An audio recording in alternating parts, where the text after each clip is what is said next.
This isn't just any box. This box carries an important product, your product, so the way it's packaged matters. Make sure you choose a supplier that cares about your packaging as much as you do. Choose Crown Packaging. Our team of knowledgeable packaging experts are here to help you find the best products and equipment for your business through helpful on-site support.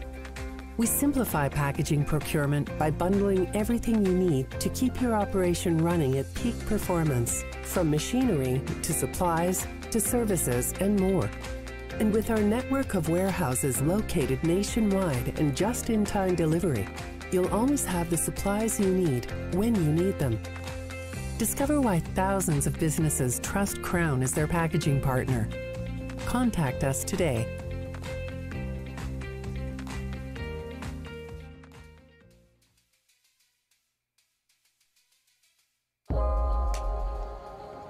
Thank you.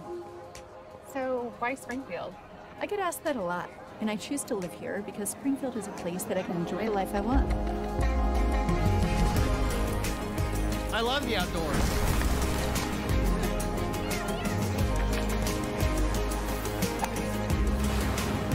You can be on the lake in just a short drive. It only takes me 10 minutes to get to work. Or off to anywhere in the world. I know my kids will be safe and well educated. There are really good job opportunities after graduation.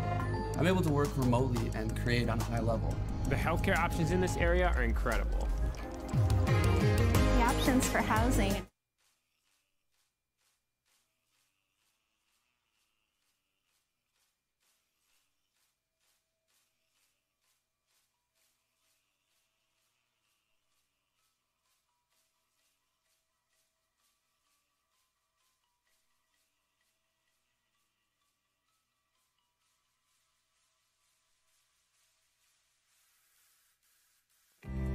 This isn't just any box. This box carries an important product, your product, so the way it's packaged matters. Make sure you choose a supplier that cares about your packaging as much as you do. Choose Crown Packaging. Our team of knowledgeable packaging experts are here to... The only thing missing is you.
You stand up.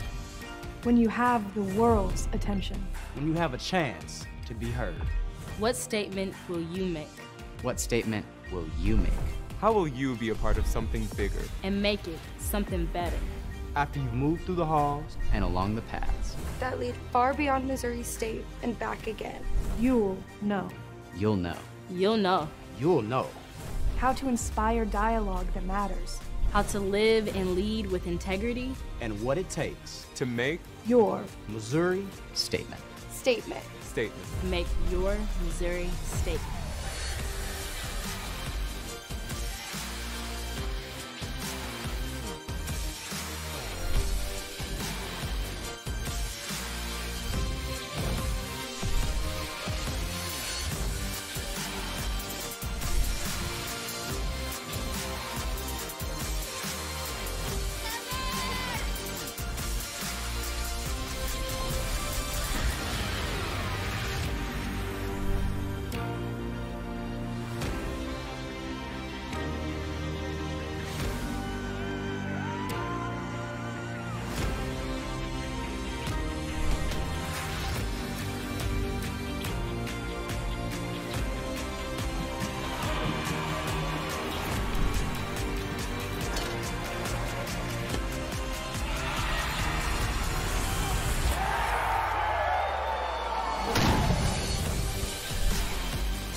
This is more than a game. This is one team united by one goal.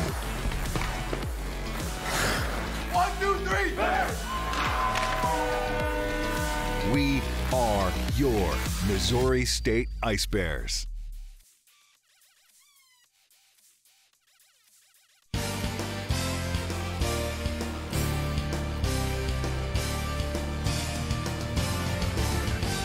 WebSportsRadio.com, in association with KBFL, proudly presents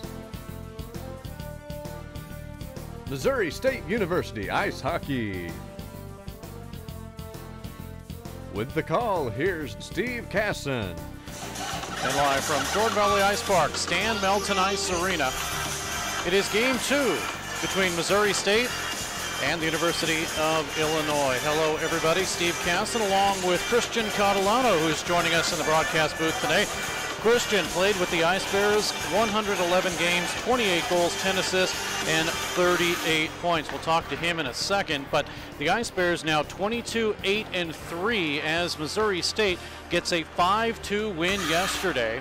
After an ISU goal by Giovanni Zangara, the Ice Bears rattle off 5 straight with Culleton, Lasansky, Gerhardt, Cooper, and Conti all netting goals, and Missouri State finds themselves with a comfortable lead. They do give up 1 goal late in the 3rd period for the 5-2 game. And if you look statistically wise, Vinny Conti with 1 goal, 2 assists. Tyler Culleton, a goal and an assist. Evan Lasansky adds a goal, as I mentioned. And Isaac Cooper, a goal and 2 assists, along with a couple of assists from Jake Schlereth and Cameron Osdek.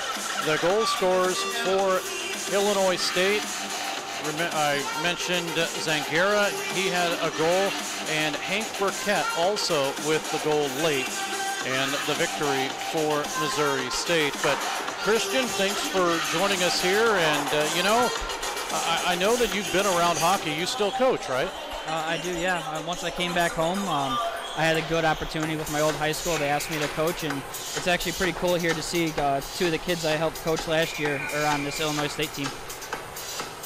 Well, we'll ask for your insight here today. You were obviously on some of the teams that were pretty amazing. I mean, they made it to postseason, and now this team is continuing with the players that they have here. So we'll see what happens tonight as Missouri State is back from really a kind of a horrid opening of this first part of the second half of the season. 3 wins, 6 losses, and a tie. So we'll see what happens here as they take on the Illinois State RedBirds.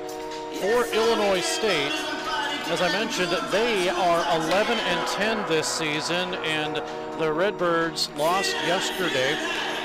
We'll take a look at the goaltending for both teams. For Missouri State, it'll be Espen Rieger in net.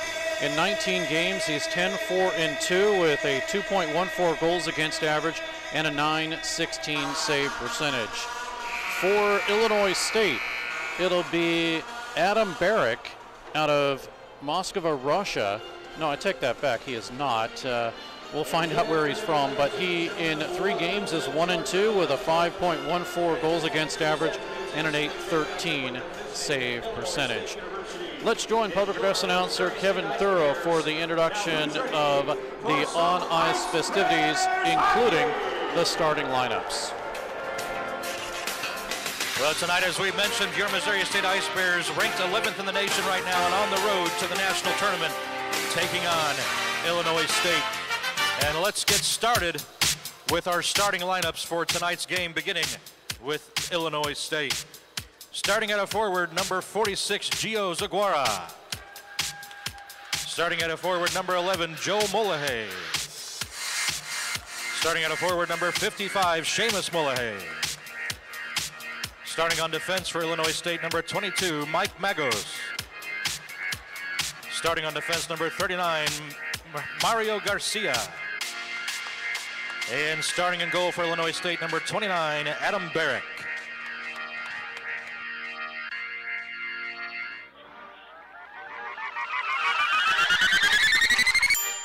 And now, ladies and gentlemen, from the heart of Springfield, Missouri, inside the Jordan Valley Ice Park and within the beautiful Stan Melton Arena, It's time. Everyone on your feet. Let's meet the starters for your Missouri State Ice Bears. Starting at a forward, one of tonight's seniors, number 27, A.J. Daniger. Starting at a forward on our senior line, number 5, Ryan Moon. Starting at a forward, number 11, Tyler Ott. Starting on the fence for the Bears, number 8, Gage Gronberg. Starting on defense, number 20, Matthew Gagne. And starting in net tonight for your Missouri State Ice Bears, number 35, Espen Rieger. Fans, let's hear it for your full starting lineup of forwards and defensemen. Tonight's 2022-23 Senior Ice Bear line.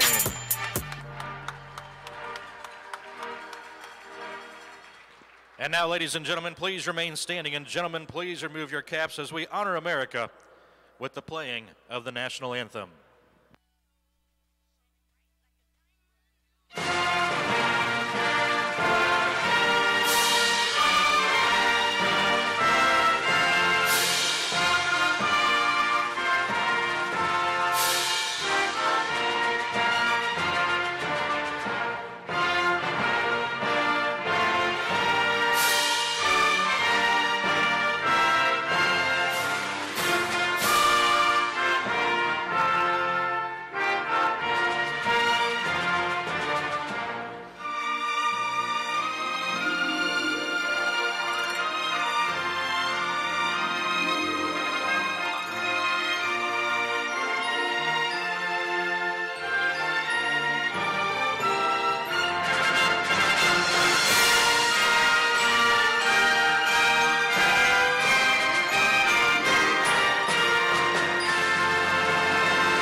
Our national anthem from Jordan Valley Ice Park, Stan Melton Ice Arena. Well, it was not 3 games in one day. Yesterday's game for Division III had 15 seconds until midnight. I don't know if that's a song or not, but 15 seconds until midnight, and so we're only playing 2 today.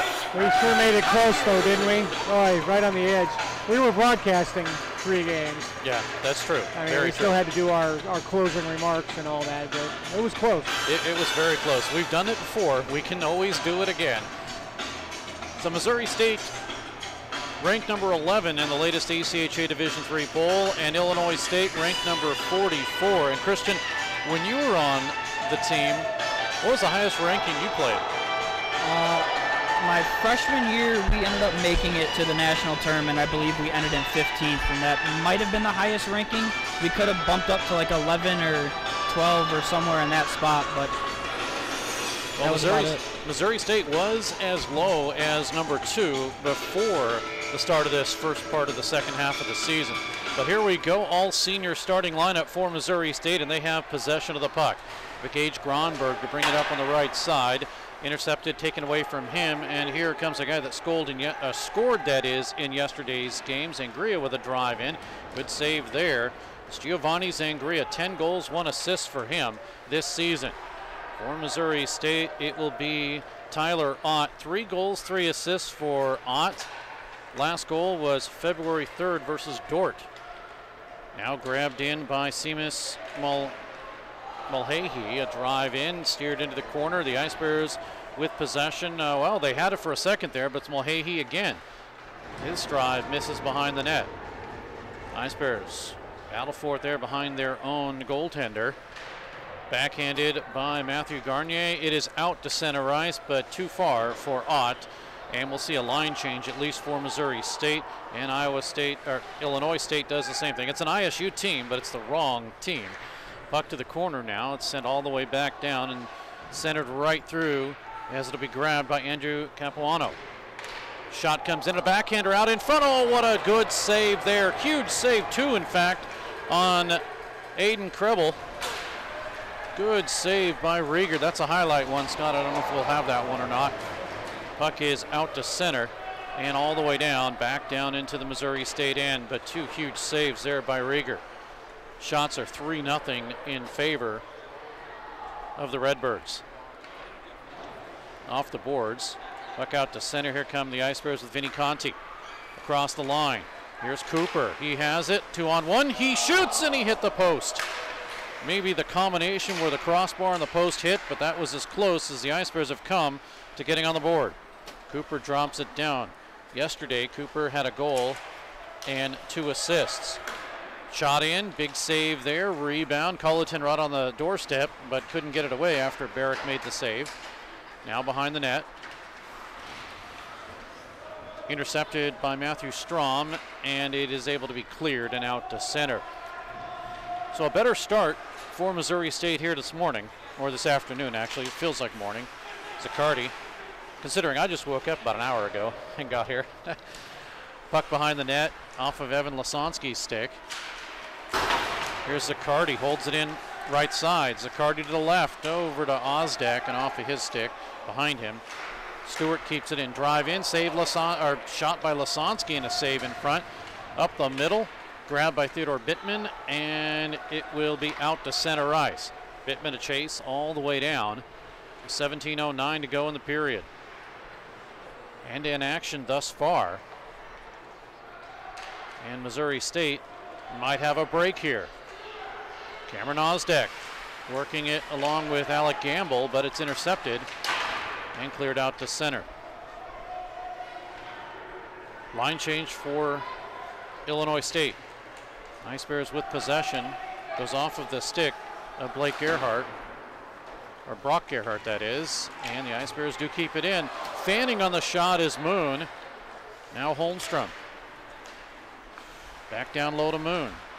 Working around the defensive check of Garcia. Holmstrom with it. Jacob Holmstrom, 20 goals, 22 assists, has 3 power play goals this season. Puck is cleared and sent all the way down. Ice Bears to Moon. Back over to Garcia. Deflected away now to Brett Houston, who says he will play a 6th year next year. Due to COVID, players were given an extra year, and that's what Houston said he's going to do. Would you have played a 6th year if you could? I most definitely would have if I stayed in school and I continued my career here. Ice Bears with possession. Now make that Holmstrom. He gets a drive off, missed, back of the net. Gerhardt's there to check, but it goes to the far side. Stepping in front of Holmstrom is Aaron Engelbretson. He's able to clear, and the Ice Bears will exchange. Puck shot in. Now with 15.5 to go in the period. A.J. Daniger on the ice. Now to Gage Gronberg with a shot. It missed wide. Ott to the far side. Cleared out to center. And Jamison McGrath playing in today's game. Puck is too far for him, and we'll set things up again for the Ice Bears out of their own zone. Off of Daniger. Ott will bring it in. He's onside. Drops it down to McGrath away from him. Intercepted defensively by Magos, and it's cleared all the way down. Fast game here. I know in yesterday's game with the D1, they won in overtime on an overtime goal by Tommy Raymer, and we were thinking, oh no, don't go to overtime, or a shootout for that matter, because of the 2 games we had to play, but it's okay. It all worked out. Well, yeah, we were defenseless. Yeah. We didn't have an option. No, we didn't. It doesn't matter what we say. I definitely remember a time back when I played where we had a 9:45 game after D1, and in warm-ups the glass broke, and then it went into a 9-person shootout. We ended up not even starting our game till almost 11. Oh, I remember that because we called it. Yep. Yep, that was crazy. Do you remember that? Well, you probably do, but for fans that don't know, do you remember the top line you had when you played? Man, we had so many. I can go back to the Hummy Leslie Ranieri days from my freshman year to the Rita, Komar, and Cardinale days from back when I was about to leave.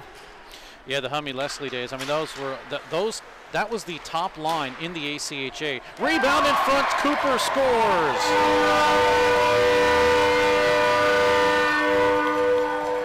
1-0 Missouri State as Isaac Cooper gets a thank you goal. It's number 19 for him.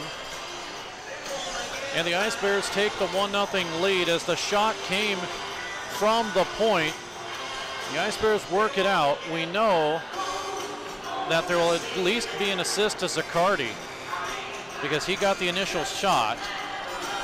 That was a good read by Cooper to stay right in the back door there for the loose puck to pop out.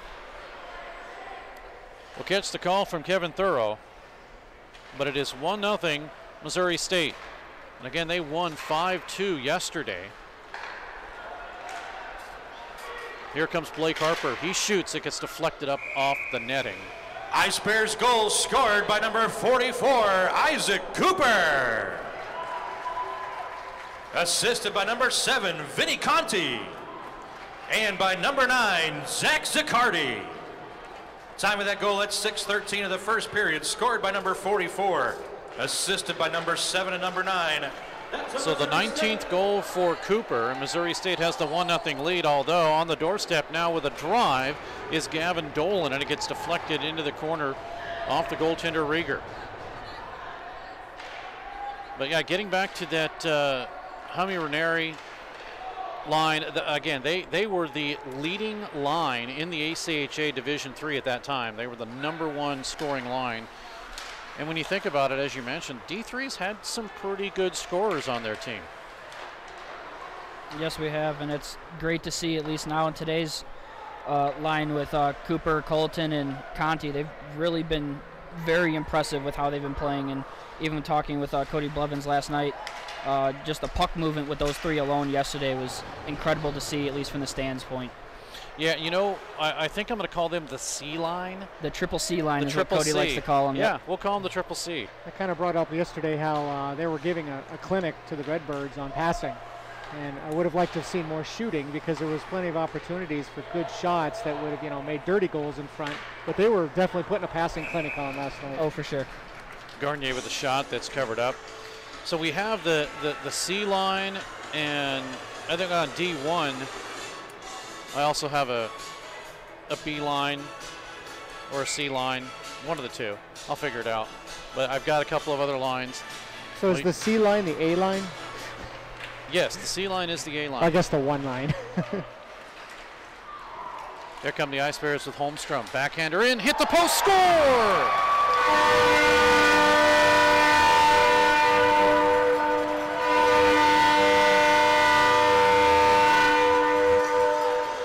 Sometimes a puck can hit the post, and if it goes one way, it's nothing, and if it goes the other way, it's a goal, and this happened. As Holmstrom was able to get a backhander in and hit the inside of the post, it got past the goaltender and sneaks its way in, and Jacob Holmstrom with his 21st of the season. It's 2-0 Missouri State. This one coming at 8:58 of the period. And Missouri State. Ice Bears goal scored unassisted on the play by number 18, Jacob Holmstrom. Time of that goal at 7:58 of the first period, scored unassisted by number 18. That's a Missouri State. It is the 21st goal for Holmstrom, and that time is correct, 7:58.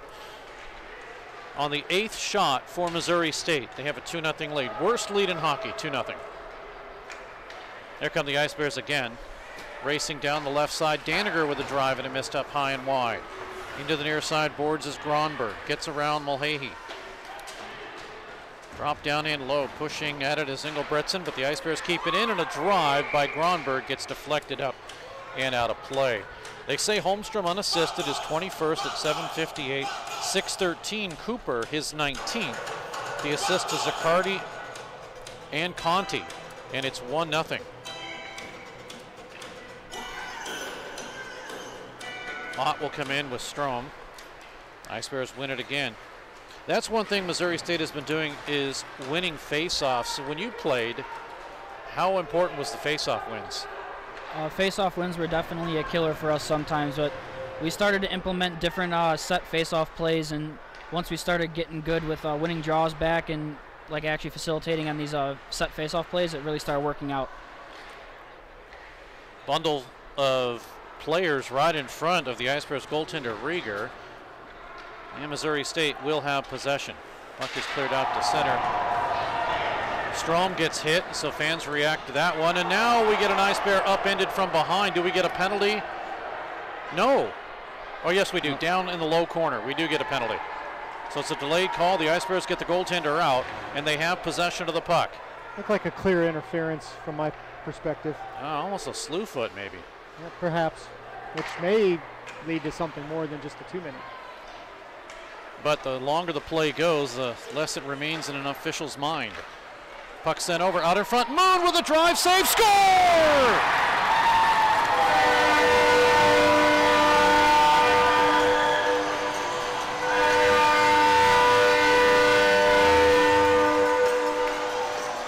It's been a while for Ryan Moon. Are they saying it's not a goal? No, it's definitely a goal. I just want to let you know that I have the goal saved and not the slew foot. Oh, I understand. I understand now your emotion there. So Ryan Moon's last goal was January 14th versus Drury, and he gets a goal here, and we do get a penalty. We get 2 minutes up on the board. On the delayed call, Matthew Strom will go in. The Ice Bears will go on their first power play.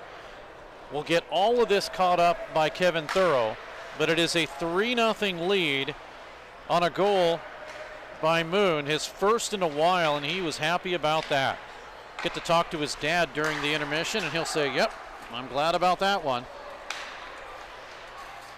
Did an interview with him yesterday, a repeat, and I mentioned how his dad is so proud of him. Ice Bears goal scored by number 5, Ryan Moon.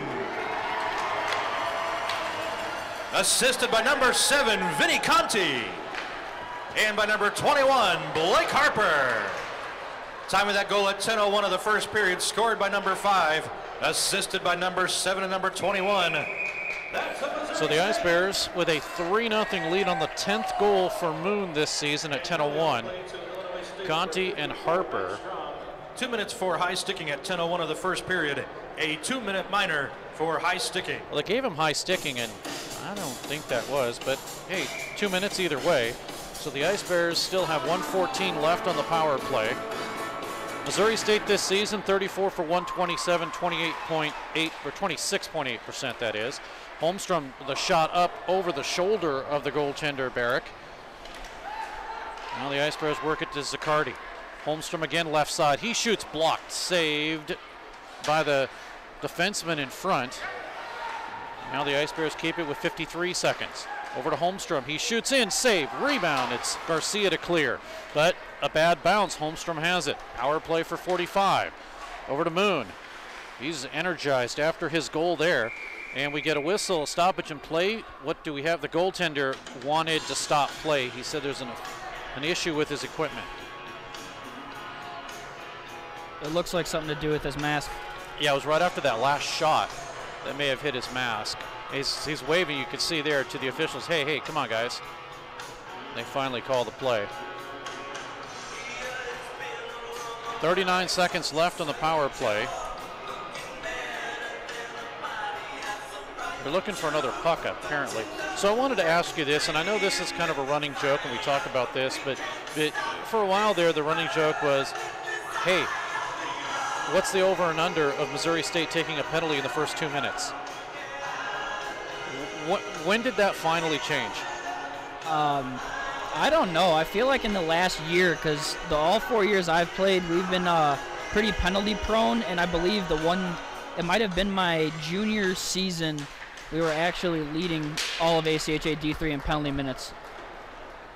It's changed now, and you could go through any kind of argument as to why that happened, because it's relatively the same folks per se, with the exception.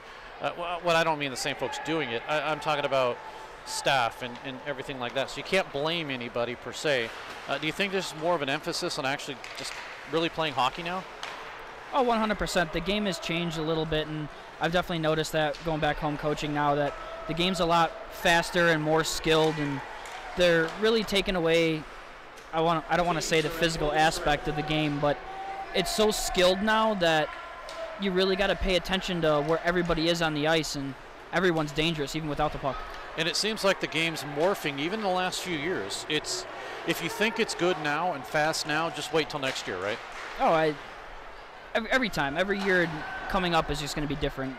There's so many good kids coming up in age and just their skill level that I can only imagine what, even Missouri State's going to do in the next couple of years. We are back to 5-on-5 in case you're wondering, and here is a shot as Ozdek gets it. It's covered up by Barrick. It's actually been a little bit since we got back to 5-on-5. 7:25 to go in the period, and a 3-0 lead for Missouri State. Cooper at 6:13, Holmstrom at 7:58, Moon at 10:01.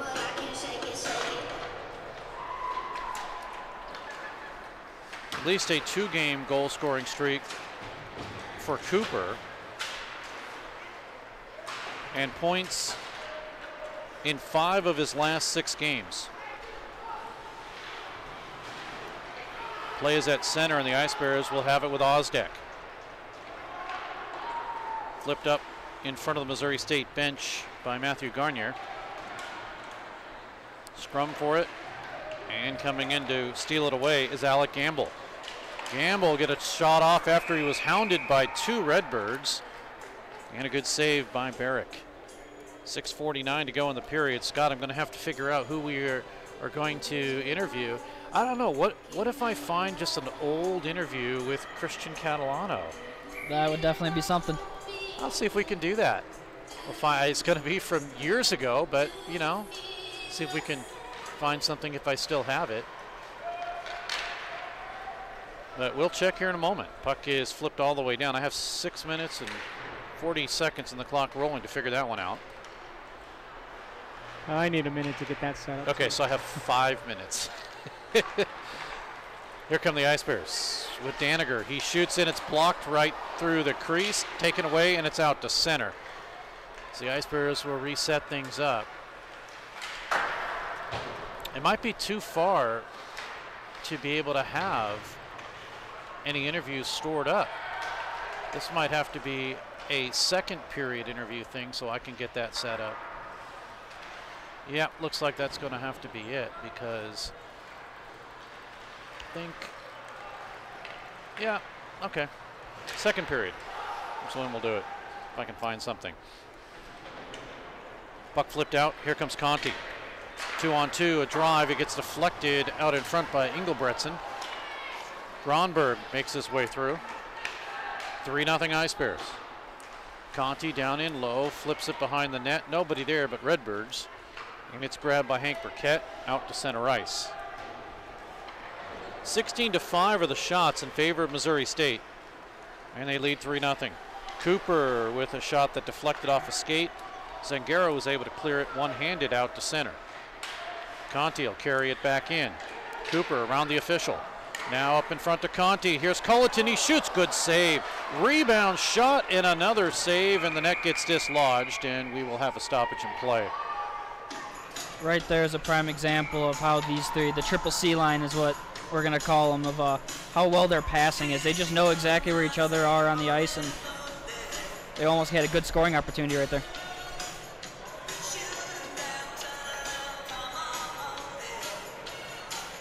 Trying to find it. I have an interview.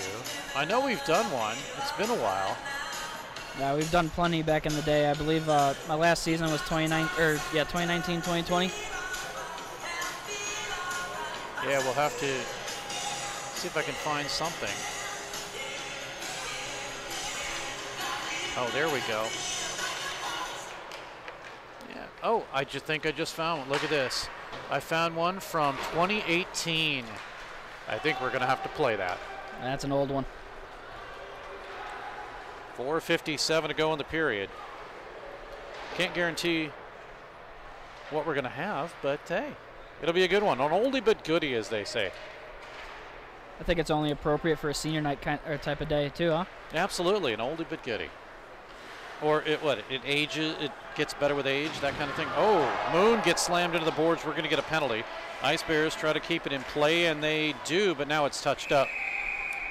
And we will have a penalty assessed to ISU. So Moon draws the penalty. Angry is Krebel, but he gets 2 minutes. Second power play for Missouri State.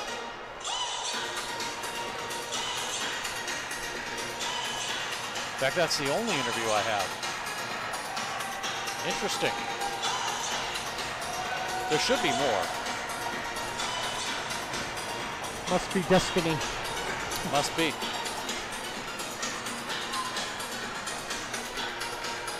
Waiting for the penalty to get put up on the board. Oh, it's a 5 minute.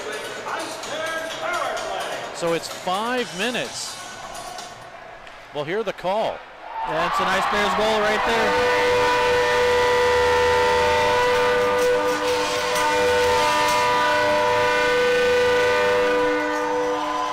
So Missouri State, Holmstrom from the point.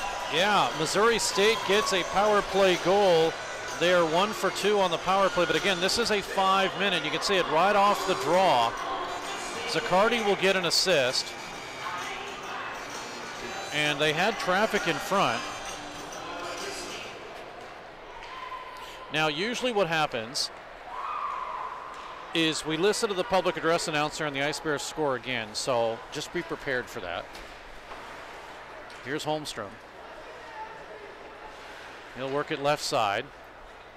Zaccardi. Drop down to Moon. Moon still works with it. 4:24 to go. Penalty on the play to Illinois State number 23, Aiden Kriebel. A 5-minute major for checking from behind.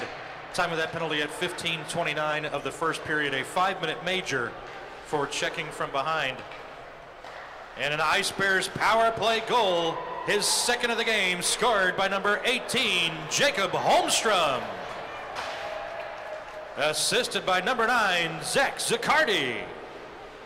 Time of that goal at 15:36 of the first period, scored on the power play by number 18, assisted by number 9. So the Ice Bears, as we're all caught up with Holmstrom's second and a power play goal, gets his 22nd of the season and his 4th power play goal. Now there's 3:36 left in the major. And the Ice Bears keep it on the line. Cooper just barely, and they switch too. Cooper has it taken away by Mulcahy, and it's cleared out to center and all the way down. The Redbirds have not had a shot on goal since probably halfway through this first period. Yeah, it's been a while. Missouri State has all the offense. Here they come again. Harper drops it down low, but instead will carry it up high. Ice Bears working it gingerly here. Fans are one away from Andy's. Here's a drive in. Good blocker save as Cooper was looking for his second. Puck cleared.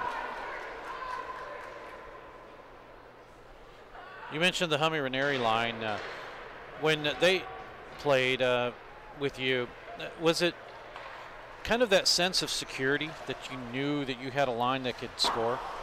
In pretty much any given time in a game where we really needed a goal or really someone to step up, that line was always there to give us a burst of energy, whether it was a big hit by Hummy or something Ranieri did on the ice to give Leslie a goal or vice versa. Triple C line on right now as the Ice Bears trying to work things again. Period has 1:47, so barring any further penalties, this penalty will carry over into the next period as we get a save there by Barrick. So 2:11 remaining in the power play, 1:42 to go in this first period. It's already a 4-0 lead. Cooper, his 19th at 6:13. Holmstrom, his 21st at 7:58. At 10:01, Moon, his 10th. And then on the power play, Holmstrom with his second and 22nd of the season at 15:36. The Ice Bears are 1 for 2 on the power play. Here's Stewart behind the net. Forgot the puck. He's able to work it to the far side. Taken away and cleared by Matthew Strom all the way down. Chasing it for the Ice Bears is Zach Drummond. Has a goal and 5 assists, although last year Drummond was actually pretty hot for the Ice Bears. His last goal this season came against Central Michigan on the 21st of January. Here comes Stewart. Over to Daniger on the left side. Everybody dropping down in, so Missouri State with some room up top. Less than a minute to go in this period. Drummond behind. Power play has 124. Here is Daniger. He shoots in. It's blocked in front. May have actually gone off of Lasonsky. Drummond again. To Stewart right side. Gets around Garcia. Stewart centers it in front, and a backhander by Ott just missed. His stick was being tied up. 30 seconds. Fantastic cycling. Drummond. Now to Stewart. He shoots. Pad save. Rebound in front, and another save as from the left side. Daniger got a shot. And a good save there by Barrick. Yeah, I got to agree with you. That was a pretty good cycle. Although Missouri State had the benefit of no line change by Illinois State.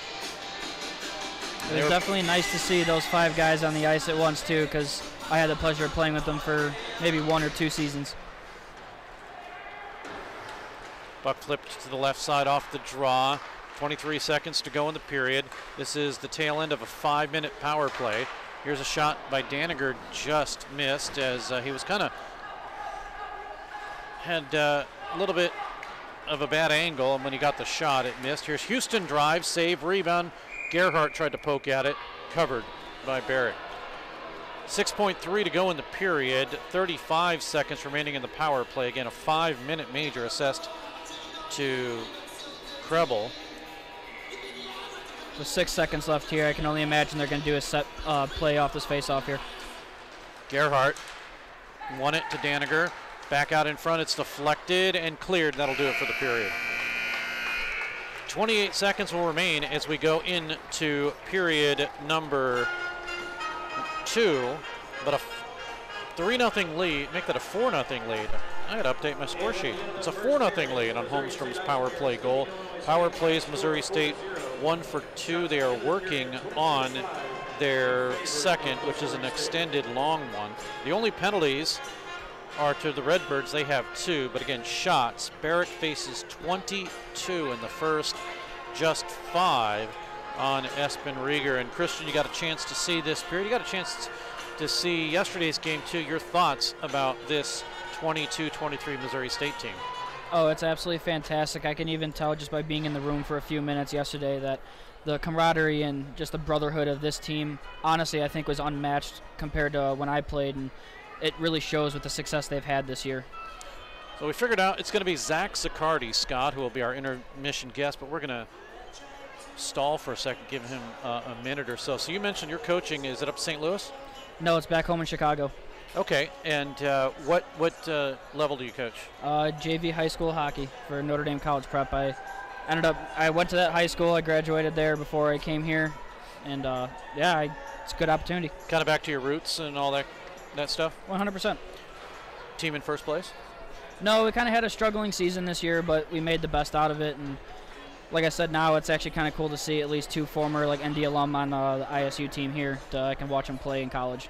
All right. Well, good luck for the rest of the season, and keep us posted on that. And, Thank you. We'll be back in just a moment, and Zach Zaccardi will be our guest. You're sticking around. You can't go anywhere. I'll be sticking around all game. All right, we'll take a break. 4-0 Missouri State after 1. Tri-Lakes Marine has upped its game. Not only is Tri-Lakes Marine the largest Yamaha outboard dealer in the state with G3 aluminum fishing boats and a full lineup of Suncatcher pontoon boats, Tri-Lakes is now the area's newest and largest Bennington dealer. Bennington pontoons are the pinnacle of luxury pontoon boats, and Tri-Lakes Marine has several models in stock. If you're ready to up your game on the lake, stop by Tri-Lakes Marine today on your way to Table Rock, just 15 minutes south of Nixa on Highway 160, your full-service boat and motor dealer. Back at Jordan Valley Ice Park, Stan Melton Ice Arena. Zach Zaccardi is joining us, defenseman for the Ice Bears. 1 goal, 6 assists in 12 games for Missouri State. And Zach, what's it like to once again be on a team that is just tearing it up in Division III right now? It's phenomenal. I mean, we had a great team last year, but I think with the rookies that we gained this year, is just so much skill on this team, and it's unbelievable what our record is right now.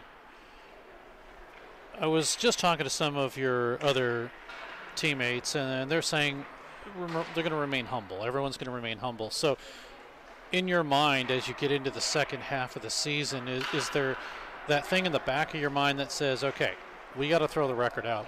We just have to play like it's 0-0 right now, and it's in a playoff game or something to that effect?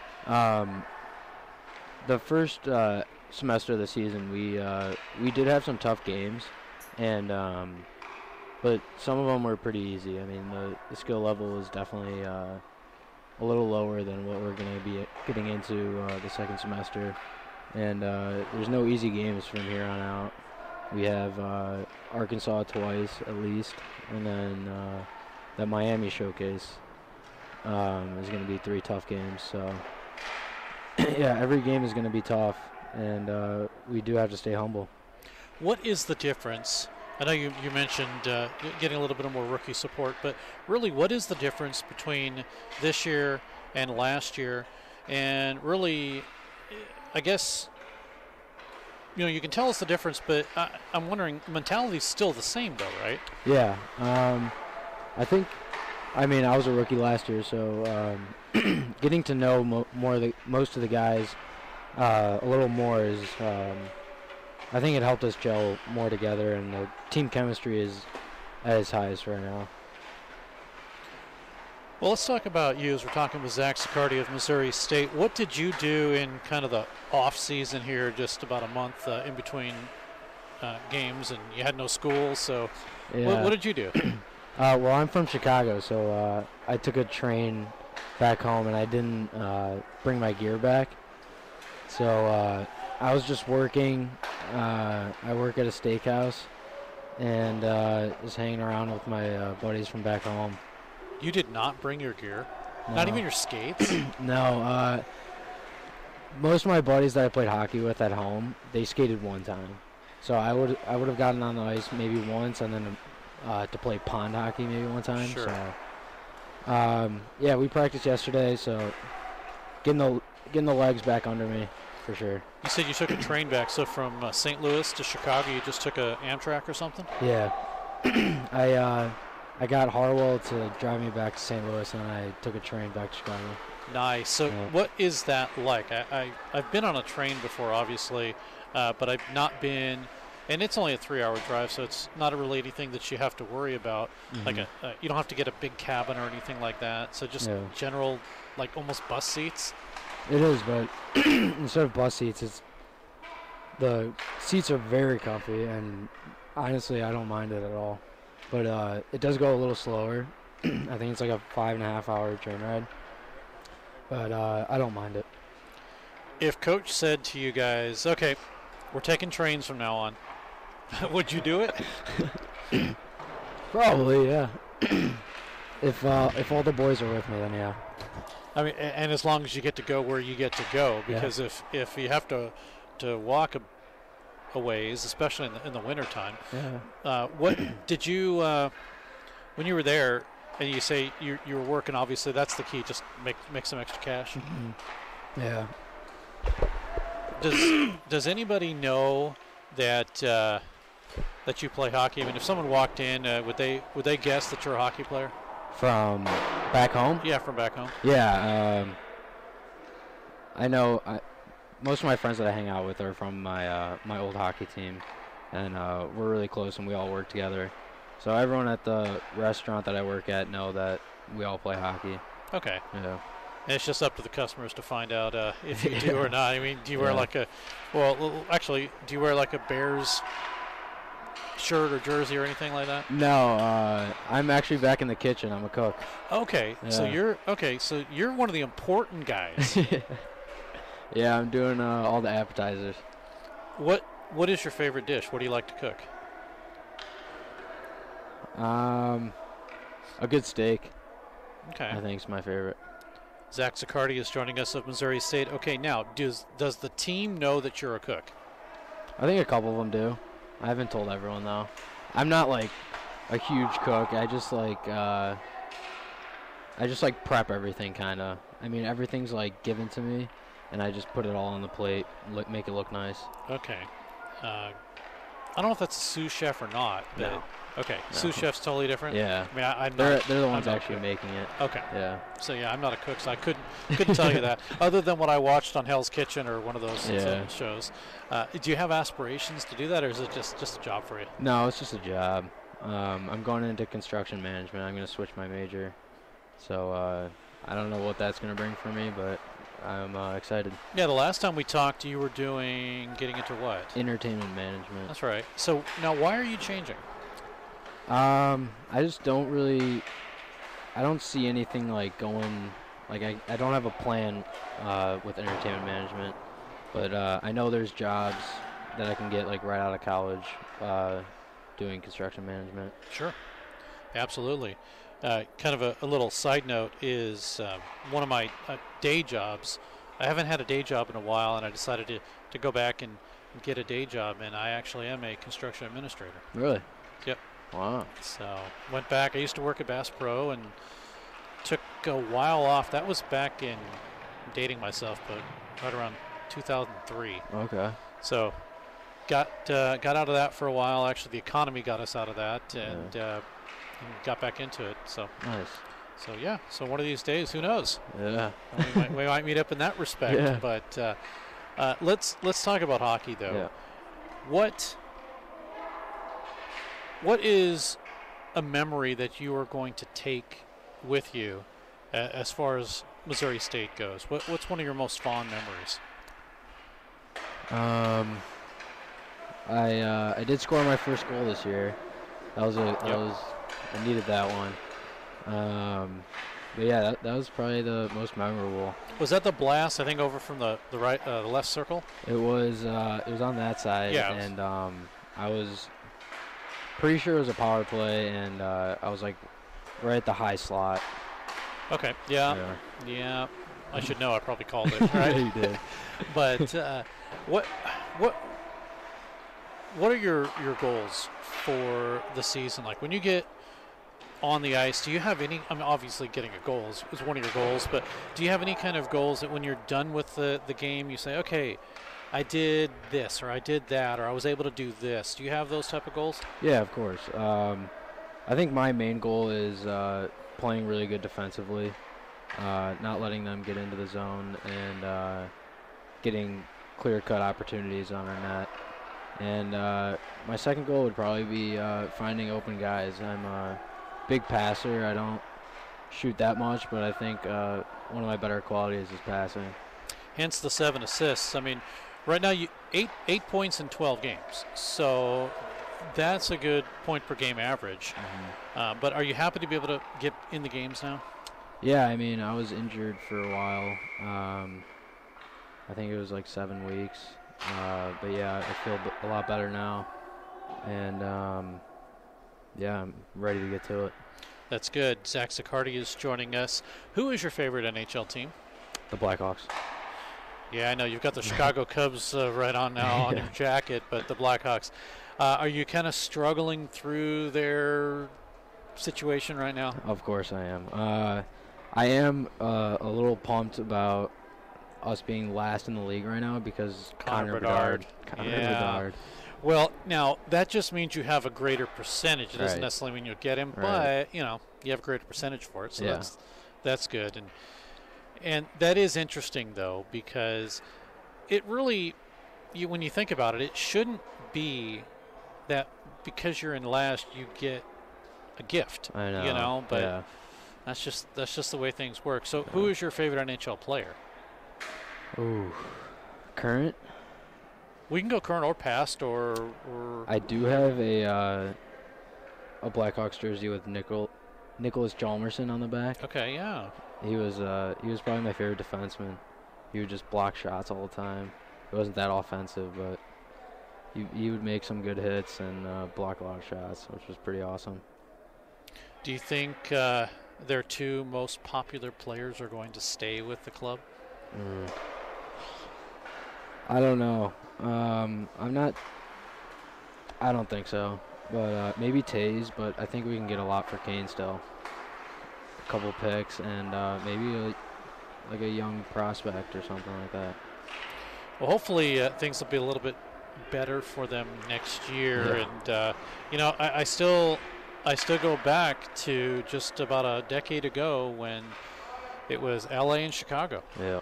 That's all it was. I know. That was awesome. It was pretty nice for about 6 years or so at that point. Talking with Zach Sicardi of Missouri State. Okay, I want to kind of throw you here a little curve. Who is the MVP of the hockey club right now, in your mind? There are so many guys putting up so many points right now.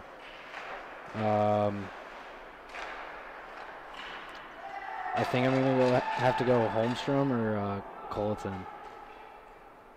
But you got Conti, you got many guys. All Cooper, sorts. Harper too. Also, I told you I'd kind of put you on the spot there with that one. But all right, we'll go with it. And you've got great goaltending. And so now it's kind of as we talked about earlier in the beginning of the interview, just the tougher part of the season right now. So what is the mentality that this club needs to have as you carry forward? Same mentality we had first semester. Win every single game, come out flying, and I think we have to keep the same strategy we have every single period, because I know we give up more goals in the third period than we do in the first and second combined, so we got to come out flying in the third. Sounds good. Zach, at the end of interviews, I always wish players more goals, so let's hear number 2 this weekend, okay? Let's do it. All right. Thanks so much for doing this. Zach Sicardi of Missouri State. We'll take a break. Be back. More hockey coming up.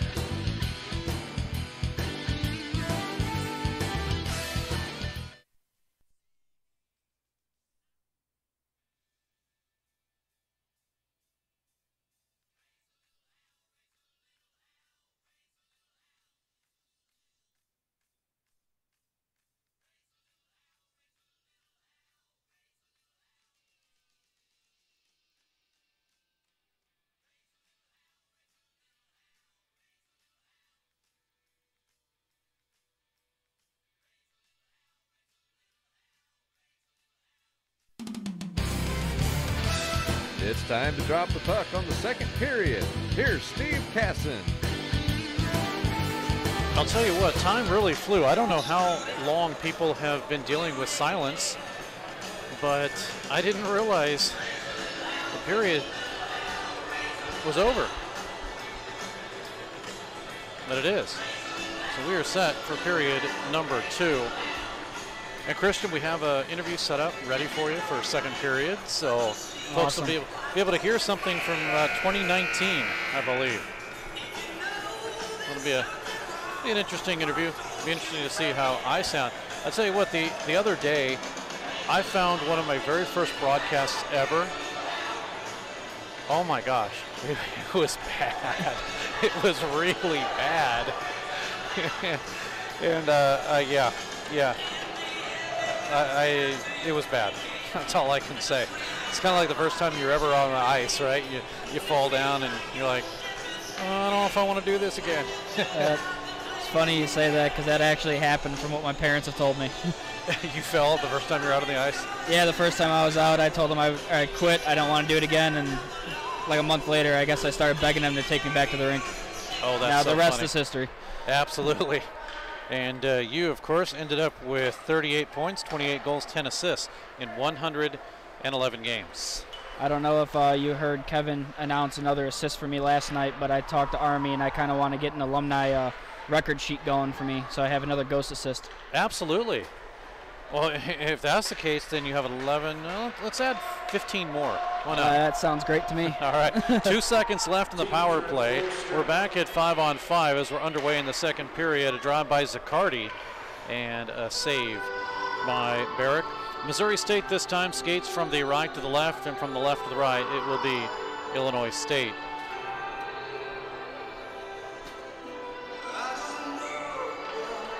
.19:27 to go in the period. Scott ran down the hallway. I don't know why. Something's going on. Puck is flipped all the way down, and the Ice Bears will be in their own zone to set it up with Harper. Harper will bring it across the line. Sends it right through. Intercepted, though, as Engelbretson will pick it up. Fans are yelling something. Not sure if you can hear that or not, but something's going on. I don't know if that's where Scott ran to or not. Puck to the near side. Zangara gets around Harper. Harper says no, thank you, and then coming in to steal the puck and grabbing it is Mulcahy. This one, though, is Seamus Mulcahy. Ice Bears have it, they clear. Fans are one away from an Andes. Frozen custard. Puck shot in, good save there, as right on the doorstep was Alec Gamble. I don't know if you got tickets or not, but no, you didn't have tickets for yesterday's game? No, I was here. Yeah, but I meant sometimes you get the VIP treatment and stuff, but if you have tickets, the reason I'm asking is you can get a Andy's frozen custard. That is true. So I do remember that. We started that, I believe, like my junior season. And it's been a great promotion. It's been around for the longest time. Carol, the owner over there at Andy's, has been doing this for years and just love it. Except for when you're on a diet. So the way it works is, if you remember, if the Ice Bears score 5 goals, you get a $1 one-topping Andy's, but you can use it that night or the next day. So since the Ice Bears scored 5 yesterday, your ticket for yesterday is good for today. And they're one away from doing it. Illinois State number 54, Matt Strom. 2 minutes for high sticking at 1:30 of the second period. A 2-minute minor for high sticking. So there is a power play as we're yapping away about Andy's. And the Ice Bears with the man advantage. 1:22 left. Scott knew about that. He's got it up and ready to go. Not us. Puck is cleared and sent all the way down. I mean, there'll definitely be some happy humans with some Andes if we get it today, too. Absolutely, yes. I remember the whole happy human thing. A happy bunch of bears, I remember, was one of them. Here comes Conti, sends it up the middle, broken away, and 1 minute to go on the power play. If you remember Larry Hellwig, he started that whole thing. The father of Stephen and Andy. Here's a shot that just missed wide by Cooper. He was looking for 2. Holmstrom right now, he could get a hat trick. Culleton over to Harper. Drop down in low to Conti. They have the Triple C on right now with part of this. Here is a drive that comes in. It's blocked. Right side, Cooper winds, he shoots, it's blocked, it's rebound, and a bouncer that went over a swing and a miss by Harper. Now Harper says, give me it again, I'm going to try it again, and he does, right down the middle, and it's gloved by Barrick. It's another excellent way to show how well these guys pass together. I mean, that was just phenomenal. Passing is something that developed early this year. It was sustainable, and then all of a sudden it just stopped. And have you experienced that with your team? It is definitely something that gets overlooked a lot, and I'm learning that with my high school kids now, that it's definitely something that takes away from the overall game. Like, you really need to be able to pass well and know where each other are going to be to even create success on the ice. What have you learned, as we go back to full strength, what have you learned being a coach, different from when you played? It's a whole different aspect of the game. I had to not necessarily relearn, but at least the knowledge I had playing the game, I can see things differently. But from watching games to playing games to coaching games now, you have to look at it all in a different way. And of course, you kind of look back at the times when maybe you didn't really want to listen to your coach, and now you think, oh, I understand why he said what he said. 100%. 16 minutes to go in this period. Still a 4-0 lead for Missouri State. Shots 27-5. We started the period at 22-5. So it's been all Missouri State.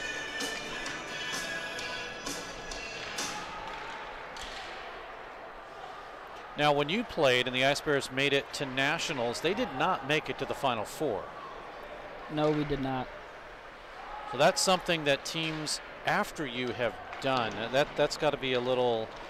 You kind of look at that and say, I wish that was us, right? I definitely wish that was us, but I can only be more excited for what's to come with these guys, because I guarantee you it's definitely a goal to make the Final Four in Nationals every year for this group. And they've done it twice. Here comes a 2-on-1, a drive-in missing Weiss by Ozdak. Weiss, missing wide by Ozdak. Puck is still in the zone as Drummond coughed it up. Garcia with a shot. Drummond says, I'll block that, make up for my miscue there. Backhanded out to center ice. Racing for it is Lasansky. He has it. It's a 2-on-3. Lasansky manhandles through, and it's poked away by the goaltender, Barrick. The Ice Bears looking to get goal number 5 and some Andes for folks. Moon winds and shoots. It's blocked. Puck out to center. Burkett sends it down as a full sail change for Illinois State. Ice Bears to Gerhardt. What do you say about Gerhardt? He is an interesting player. Brock, 6'4", 235, but he has 14 goals this season. He's not just a big guy out there. No, he's definitely one of the most skilled guys on this team too, and it really shows. I mean, the way he can shoot the puck and what he uses his body for, it's really a big advantage in his favor. Shot down by Nathan Gustafson into the Missouri State zone. Flip right back. Gustafson says, let me have it. Drummond says, no, I'll take it. And the Ice Bears clear. Here comes Gerhardt. Left side, has some room. He shoots. Actually more of a snapshot. It was a good one, too. As a goaltender myself, I had so much trouble with those snappers that you couldn't tell where they were coming from.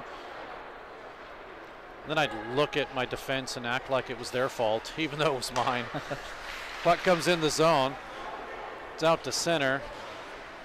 Stays on the line, and the Ice Bears will intercept with Gronberg. Too far for Holmstrom. Do we get an icing here? No, we don't. Line change for Missouri State. Now here's Culleton. Actually, it was Gerhardt to help it and send it in. So the C line, the triple C for Missouri State, is on the ice, along with Zach Zaccardi on defense and Harper. Illinois State makes a quick change. Here comes Culleton with a drive in, fought off but held on to by Barrick. 13-17 to go in the period, and Missouri State finds themselves with a 4-0 lead. Holmstrom with 2, including a power play goal. Moon and Cooper. All goals in the first period.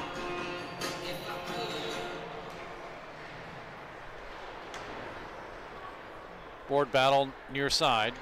Lowell on the goal line is deflected out. It'll be grabbed by Seamus Mulhany. Mulhany's pass back down to the Missouri State, or to the Iowa State zone, then Missouri State with possession.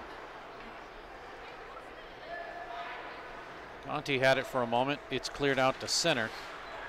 Intercepted though by Zaccardi. Zaccardi with some room. He shoots, safe. Rebound. Cooper shoots. Oh, what a save. So the Ice Bears had some pressure there. Now a defensive move, and it's going to draw a penalty.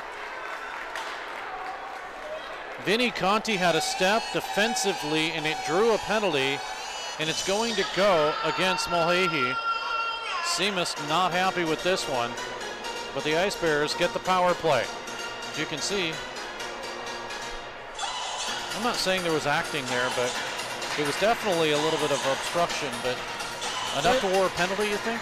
There's a little bit of a tug there. I mean, it definitely could go either way with how the game's going too. You gotta look at from a ref's perspective of the speed of the game and how it's going, what's actually going to affect the play. 4 penalties, 11 minutes assessed to the Redbirds. And the Ice Bears will go back on the man advantage. This is their 4th. They're 1 for 3. Remember, they had a 5-minute major that they only scored 1 goal on. 33-5 are the shots, and the Ice Bears with Gronberg. Now to Ott. He shoots in. Glove save. Don't forget, another game for you coming up at 6 o'clock Central Time. We'll be on the air at 5:30. That will be Missouri State Division I versus Colorado State. And the Ice Bears won in overtime last night. 4-11 of the overtime period. And a goal by Tommy Raymer. Should be another exciting game. Mulhany. 2 minutes for holding at 6:23 of the second period. A 2-minute minor for holding. That is the call. They're holding. You're saying, Christian? That D1 game later tonight should be another exciting one. You staying for that? I should be, yes. You doing anything? Like you want to get on my color? I might have to go to civil with the D3 guys after this game, so we'll see if I make it back in time. Oh, I understand that for sure. Here's Daniger. Down the middle, has some room. Wines, shoots, save, rebound, and it moved into the corner. 58 seconds remaining in the power play. Now a board battle low along the goal line, dug out. Houston with a drive, and it's cleared out the center. That was a really good shot by Houston there. And that's actually how the Ice Bears tied it up. Olsen tied one up low along the goal line for the Division I squad yesterday on a good play like that. That's where, as a goaltender, you really wish you had that back. Kept that post open. Nice to get shot and scored upon many times that way. We're going to get a penalty. Or is it an elbow? Yeah, I believe it's an elbow. And it's the same number. It's 91, but this is Cameron Osdak. Olsen is 91 for the Division I squad. So the first penalty assessed to Missouri State. And we skate 4-on-4 for 26 seconds, and then barring any further penalties, the RedBirds will be on the power play. Good crowd here for Division III. Not saying that Division III doesn't draw a crowd, but it's been steadily increasing. Well, with the amount of success they've been having, I really hope that we can get a lot of fans in here. Cameron Osdek, 2 minutes for elbowing at 8:57 of the second period. A 2-minute minor for elbowing. Here comes Dolan in, and a blocker saved by Rieger into the corner. Now in 1 second we have a power play, so it's a first power play for the RedBirds. 1:30 remaining in it. But the Ice Bears have possession. Connects to Holmstrom. Short-handed, Missouri State has 12, and they have 13 now.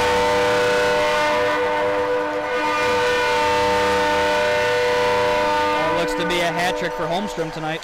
It is Holmstrom's goal. It's a short-handed goal. I don't know if you heard me over the horn, but the Ice Bears now have 13 short-handed goals. Holmstrom will get his 4th short-handed goal of the season, 23rd of the game.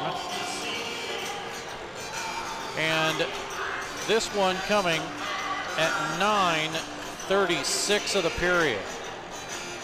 Here in the second period.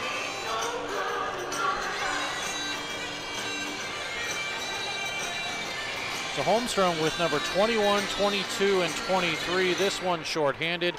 And again, the 13th shorthanded goal for Missouri State this season.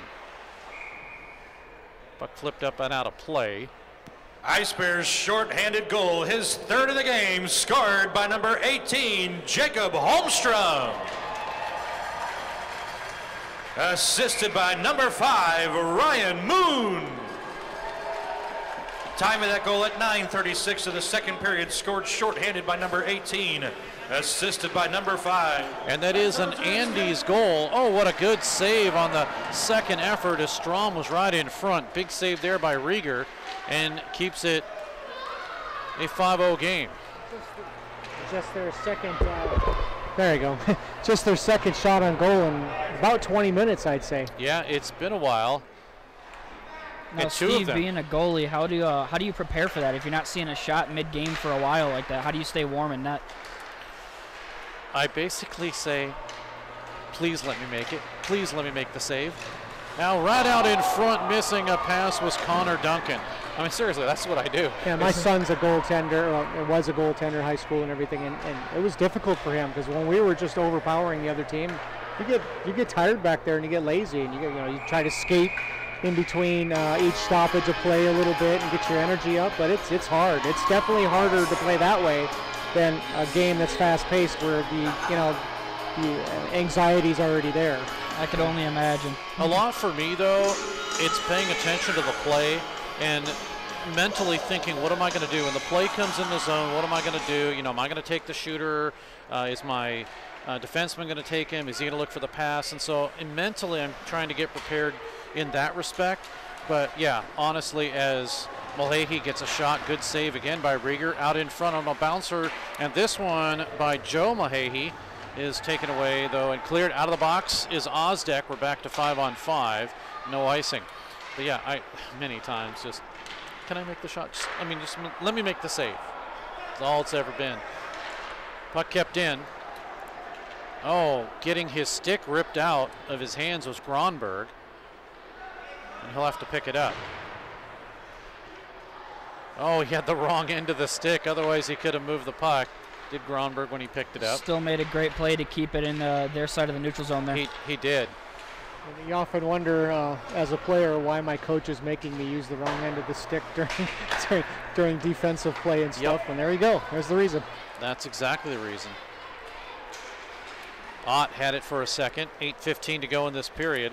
Coming up, our second period intermission guest. We're going back, 4 or 5 years ago. Christian Catalano.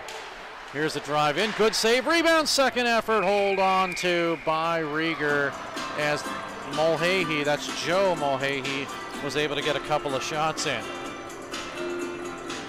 We'll see it develop in front of the Ice Bears bench. It's a potential 2-on-1, but Mulhahey decides to, and that's one thing as a goaltender, you see the player, he's looking over to his winger, but he doesn't shoot. And half the time, I'll look at the winger and get in position, and you kind of miss that, but good positioning there by Rieger.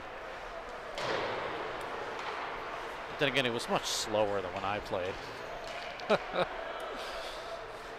Yeah, the game has definitely sped up quite a bit since I even played in youth hockey. Delayed call coming up, and it will go against Missouri State. I don't know if I have that. We'll see. This one will go against Gamble, and it's going to be a check from behind. 2 minutes.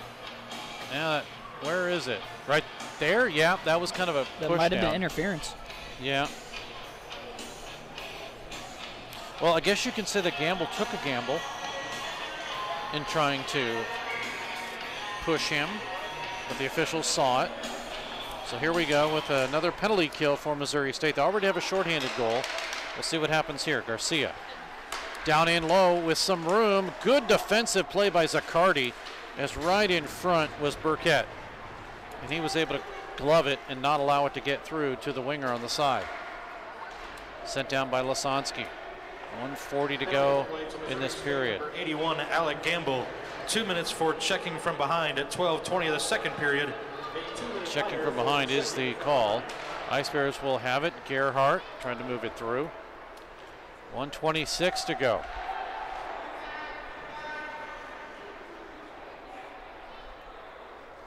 Behind his own net is Garcia. 1 goal, 2 assists for him this season.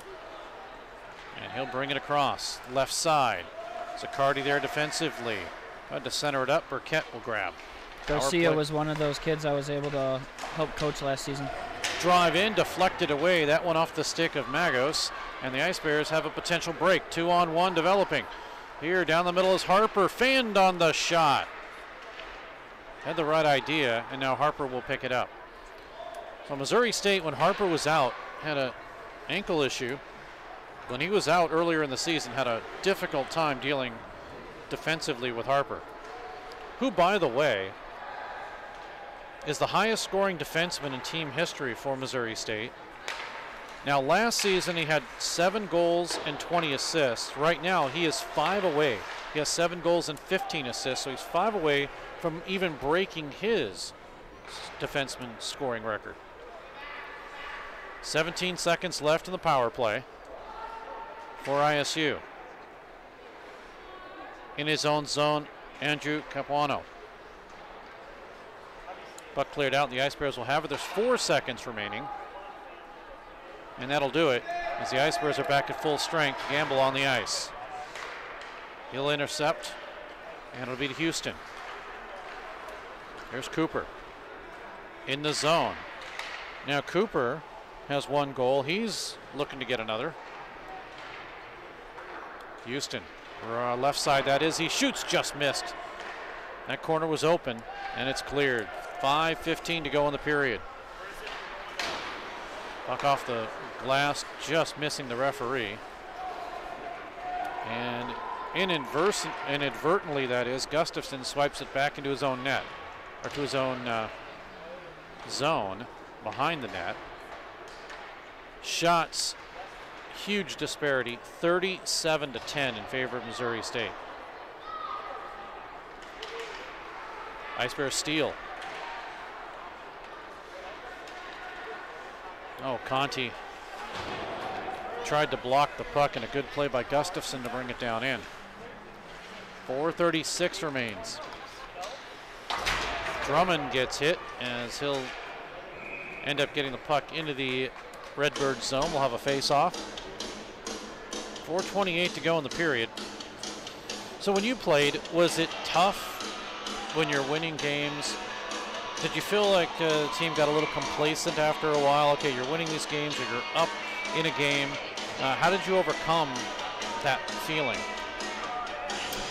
You know, it's just having fun on the bench. I say that's probably the biggest aspect of staying in games and winning games, is you kind of get relaxed on the bench a little bit and just having fun with the guys, and it really brings us together more, and we play for each other.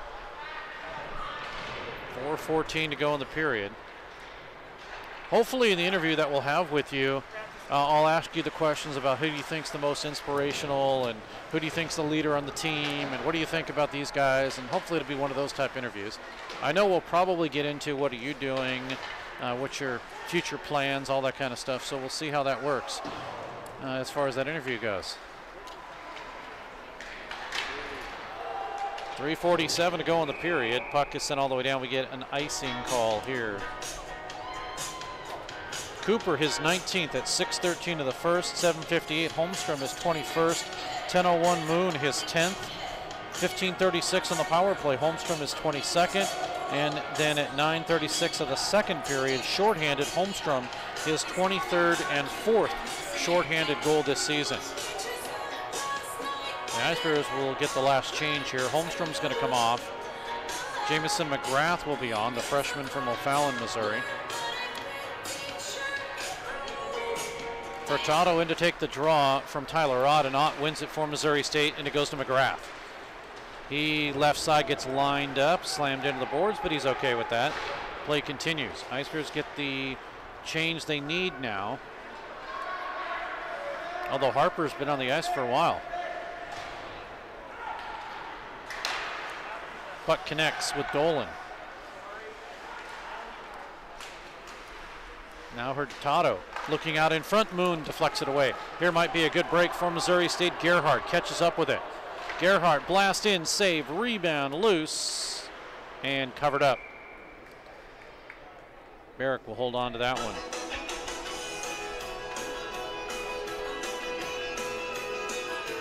Yeah, I don't remember when you played. Was it?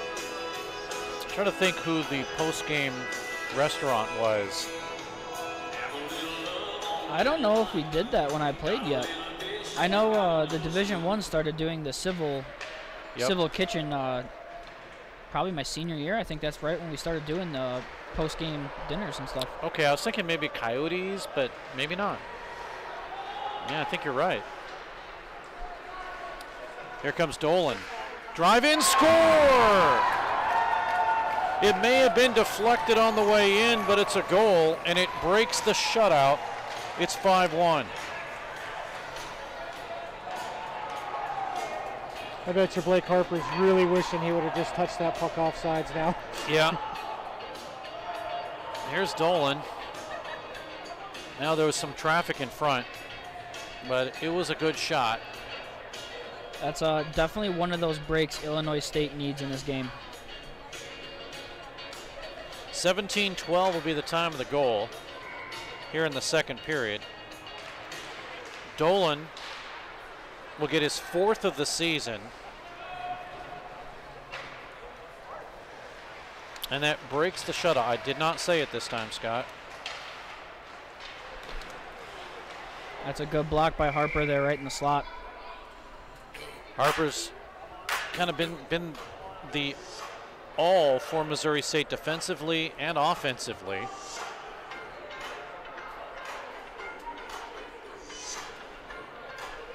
Seven goals, 15 assists, I mentioned, for the sophomore, averaging a little over 3/4 of a point per game. Puck blocked again. Illinois State goal scored by number 3, Gavin Dolan, assisted by number 77, Hawk Burkett. Time of that goal at 17:12 of the second period, scored by number 3, assisted by number 77. So it's now a 5-1 contest.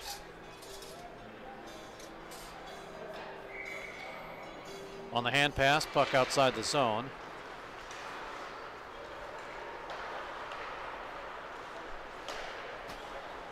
Ice Bears steal. Harper with it.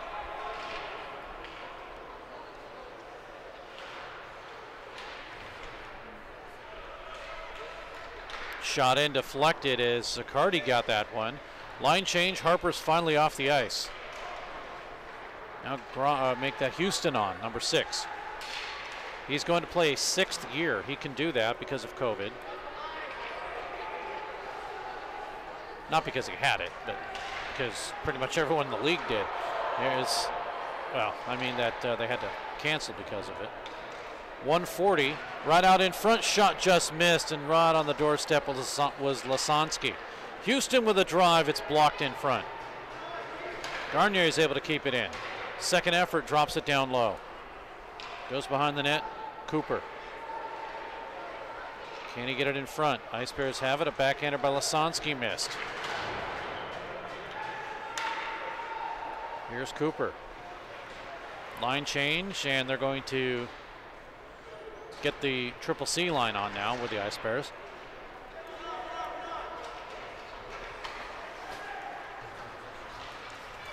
Conti out of his own zone.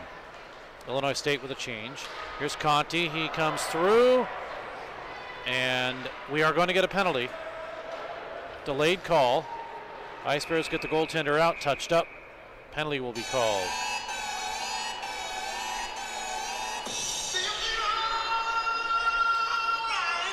Capuano will go into the penalty box.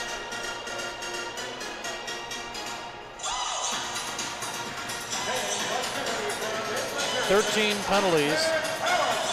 Well, 13 penalty minutes on 5 penalties. This is power play number 5 for Missouri State. You know, it's definitely a tough call, too, especially with 45 seconds left in the period to get a penalty like that. So I wonder how Illinois State's going to respond to this kill. 30 seconds remaining. Be nice for Missouri State to get some momentum here. Here's Conti with a blast in, save, rebound loose. It's cleared, and Harper will keep it in. Penalty to Illinois State, number 24, Andrew Capuano. 2 minutes for tripping at 19:13 of the second period. A 2-minute minor for tripping. Ice Bears will get it set up to Harper. Cross ice pass from Conti. Culleton shoots, missed high and wide. Nobody there on the point. It's out to center, and the Ice Bears will set it up once again. But that'll do it for the period, though. So the period comes to an end, and in this period, 18 shots on Barrett, 2-period total of 40, and just 6 on Rieger, 2-period total of 11. Penalties. Thus far, Missouri State's been assessed 2 for 4 minutes. The RedBirds assessed 5 for 13 minutes. And Missouri State is 1 for 4 with the man advantage. They're working on their 5th. RedBirds are 0 for 2 right now. In the second period, just 2 goals. Holmstrom, his 23rd and 4th shorthanded goal of the year at 9:36. Moon with the assist, that made it 5-0, and the fans get Andes. Along with Dolan getting his 4th at 17:12 for ISU. Burkett with the assist, and 5-1 is where we stand right now. Missouri State number 11 after the latest, that is, ACHA Division III poll, and Illinois State number 44. Christian, real quick, your assessment of that period.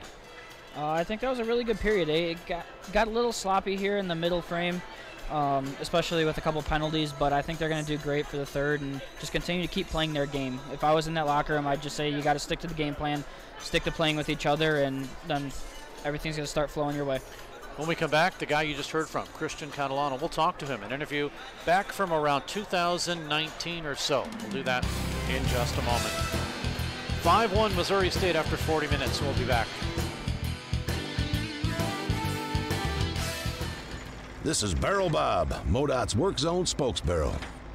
You'll be seeing more of me as the weather warms up. Crews will be working on our roads. That means lanes will be closed for construction and maintenance work on our highways. As you approach a work zone, please don't drive distracted. You need to pay attention. I want you and my friends working on the roads to all get home safely. Remember, buckle up and put down your phone. A message from the Missouri Department of Transportation. Back at MediaCom Ice Park, Steve Casson now talking with Christian Catalano of Missouri State. And Christian, okay, on the score sheet, you're listed at, the roster, 5'4", 160. Now, I have to say, even at 5'4", with some skates on, you're still one of the smallest guys out there on the rink. Yep. Do you find that an advantage? In certain cases, yes. I've never really took my height to worry me, honestly, though. I mean, I still battle in the corners, and I just fight for how it is because it puts me in bigger shoes, honestly. So I feel good about it. Doesn't bother me too much.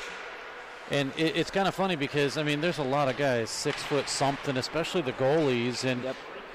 I guess the good thing is you're a lot closer to the ground, so you can see the low areas better than the goalies you can, could right? say that, yeah. I mean, I'm trying to be nice here because obviously I don't know what it's like to be short, but I definitely know what it's like to not be as tall as I was before, and then just all of a sudden 1 year later, boom, I grew and things have changed. But, you know, at about 5'10" or so, I have no idea of what that is, except for the fact that it seems to be a little bit of a benefit for you. And when you get out there, I mean, you're a speedy little guy, so you can move in the corners.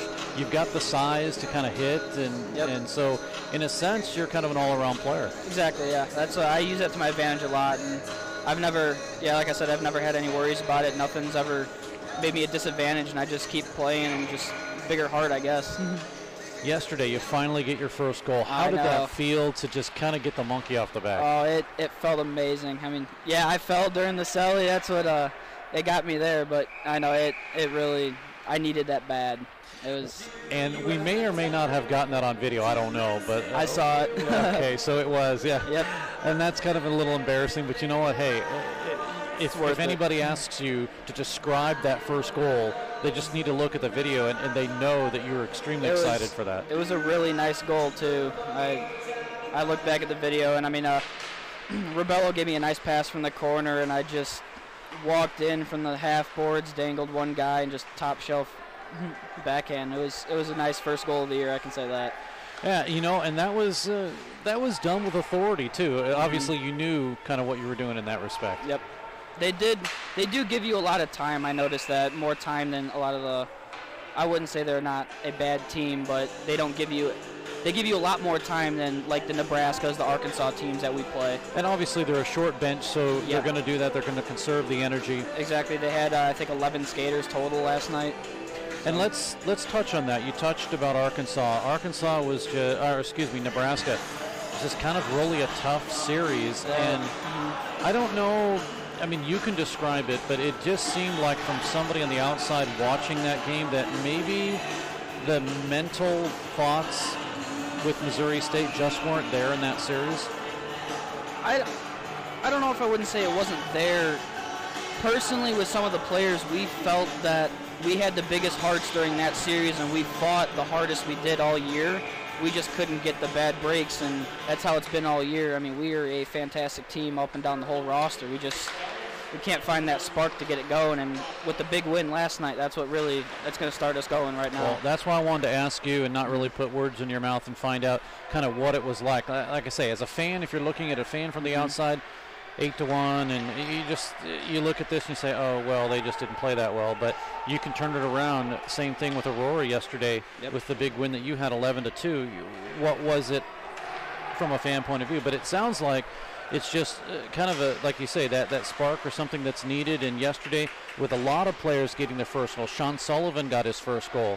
Brett Houston gets his first goal. So a lot of guys getting into that first type of scenario, and that's obviously got to be a plus. And you get your main senior goaltender back. Richard Albrecht comes in, and he did very well for the beginning. I know that I was talking to head coach Cody Blevins, and he said, well, what we really planned on doing was just kind of giving him an ease into the game, and all of a sudden he had to start making some big saves. He did. He came up real big for his first game back. We were all really happy at it, and we're real happy he's back too. Talking with Christian Catalano of the Springfield, I knew I was going to say that, Missouri State Ice Bears. What I was going to say was a couple of players from Springfield. Of course, you have Brett Houston and also Stuart Hopkins. Obviously, I know that you're from Franklin Park, so not necessarily from this area, but it's nice to know that there are some local product that actually can go from the Springfield Spirit, who is actually playing right now while we're doing this interview, and can make it on the Ice Bears team. Yeah, no, it's great. I don't know, like it's since I've been from Chicago, and not many people come down here, and it's a lot of the St. Louis people and people around the Springfield area. It's nice to see just like different faces and coming in. I mean, I haven't really taken a look at how the Springfield community is at hockey, but I mean, I have seen a lot of good guys come out, and I hope they'll come play D3 or even make D1 sometime. Christian Catalano is our guest, junior forward from Franklin Park, and obviously you've been with this team when they made it to nationals, when they were just percentage points of getting to it. Now you've got a team that's 2-6-1, kind of struggling a little bit out of the gate. What is two things? What is different? And the second thing is, what is the mentality that maybe you, as somebody who's been there, can kind of instill on this team, even though it really almost is the same team, but maybe for some of the newer guys that have come in, that you can kind of say, hey, don't worry, or what can you put as far as your emphasis on things? Well, Beck, as you said, my freshman year we went to nationals. There's only, I believe, 7 or 8 of us returners that were on that team, and we're still trying to bring the guys back from even the last year's team to bring that mentality of the Nationals program and how that experience went. But even last year, we started off, I think it was like 2-12 the first half of the season. We came back and we were just points away from making the regional tournament. So I don't think we have any worries for this year. We just got to find that spark. And like I said, hopefully last night will bring it to us and we just start getting on a real big winning streak and hopefully make nationals again this year. Christian Catalano is with us. Okay, so what got you started in hockey?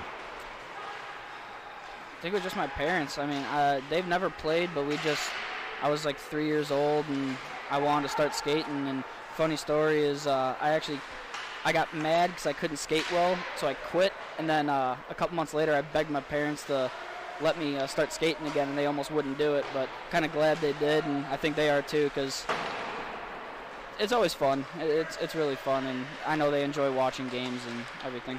I have a similar story like that too. When I was growing up, I grew up in Southern California, so there wasn't much hockey there.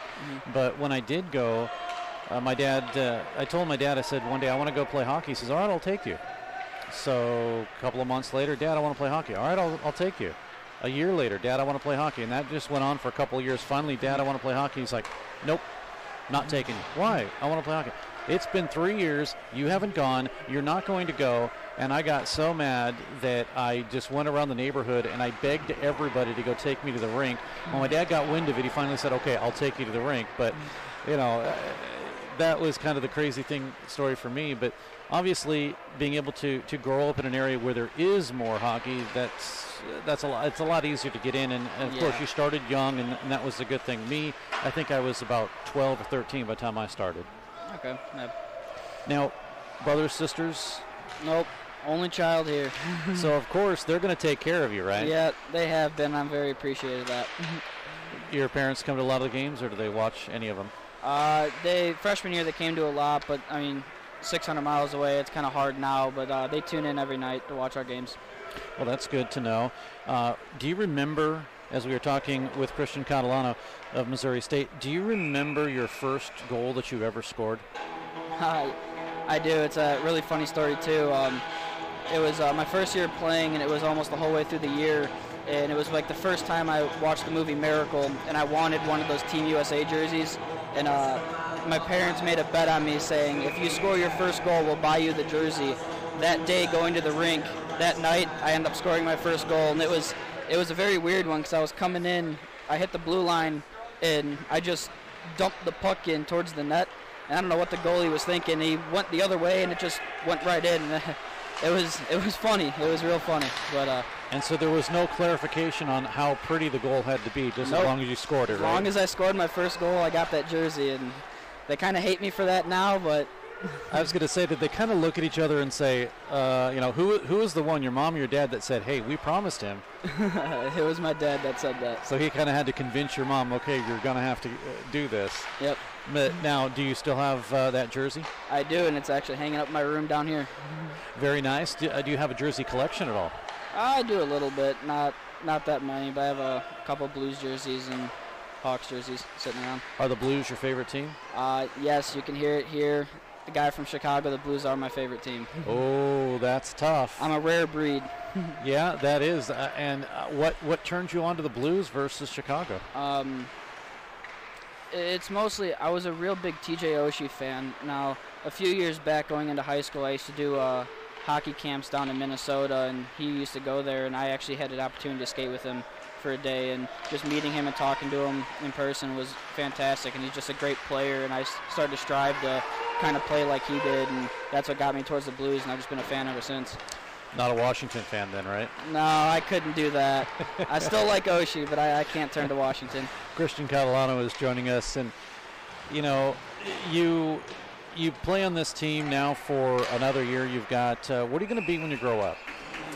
Well, I'm a very big automotive person, and I'd like to coach or do something with hockey, but I kind of want to open up like my own automotive shop or do like some vehicle wrapping or just detailing, because that's what I enjoy, and I do it on the free time now. I was going to say, that is probably an easy.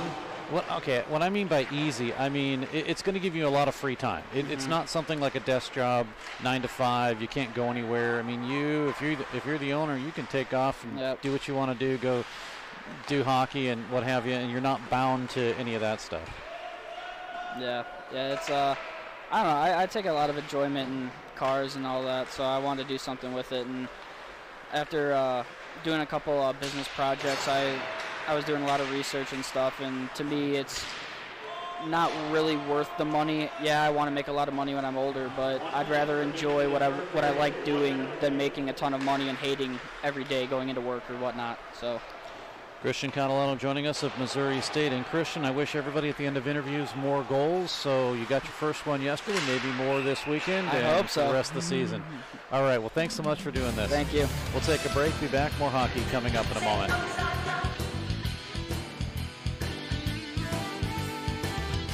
Pearson Kelly Office Products presents Great Moments in Office Technology. When Julie gets bored at work, she writes funny captions to pictures of animals she found online. Then she realized she could send all of her pictures in one gigantic message to her coworkers. At that moment, Julie created Junk Email. Now, employees can enjoy their days watching auto-tuned sneezing pandas. There are plenty of ways to waste your company's money. Your copier shouldn't be one of them. Pearson Kelly Office Products. Business made simple. This is what you're missing on Web Sports Radio in 30 seconds. Well, Steve, you've probably had time to practice and learn and memorize the names of the new players, the numbers and all, and I'm just kind of coming here cold. Dave, I am winging it. Joining me is Dan Lee. Dan, you're out of jail. Welcome. I just happened to be coming by here to try to collect the $11.50 you owe me on our fantasy football league this year, and I still haven't got it. I'm getting fingers, I'm getting points, I'm getting looks. Where's my director?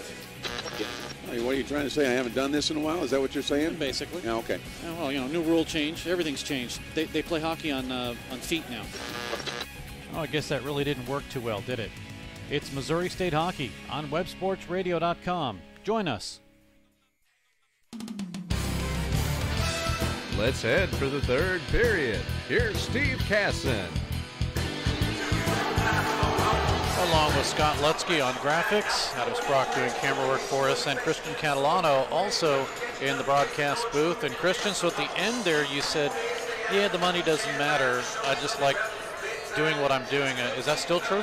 That is still a fact today, and I'm actually, going along with the interview too, I am currently working at a vinyl wrap shop out in Chicago. It's a friend of a friend's, and I still really enjoy it. And I'm still looking forward to possibly opening up my own shop here in the future, but it will remain to see what happens here. Want to thank Jake Benedict for the idea and possibly Coasters. Do you remember Coasters? Is that where maybe we went to?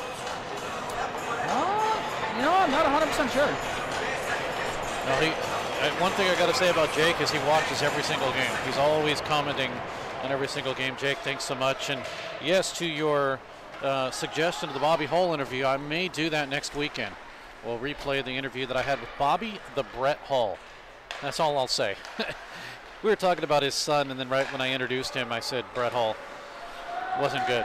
Ice Bears still have 53 seconds and rolling on the power play, but it's cleared now and sent all the way down. Third period underway. 5-1 Missouri State. Christian, thanks for the ticket. I can get some Andes on the way home. Oh, no problem. Power play now has 36 seconds remaining. Just don't tell my wife. She's going to the friends. I was just about to say, yeah, that's not something you want to be broadcasting. Puck is an offside right at the line as Gronberg apparently didn't keep it on. Yeah, she's at home. She's not going to be going to the game or knowing when I'm going to get home, and she'll be going to a friend's house, and I'm like, okay, this is perfect opportunity. Might as well stop at Andy's on the way home then, huh? Yeah, what'd you have for dinner, hon? Good stuff. Yeah, it was good. It was good for me. Ice Bears with Cooper across the line, and getting a drive in was Conti. Triple C line on for Missouri State now. Puck to the corner. Here's Stewart. Stewart with a drive, and it's covered up by the goaltender Barrick.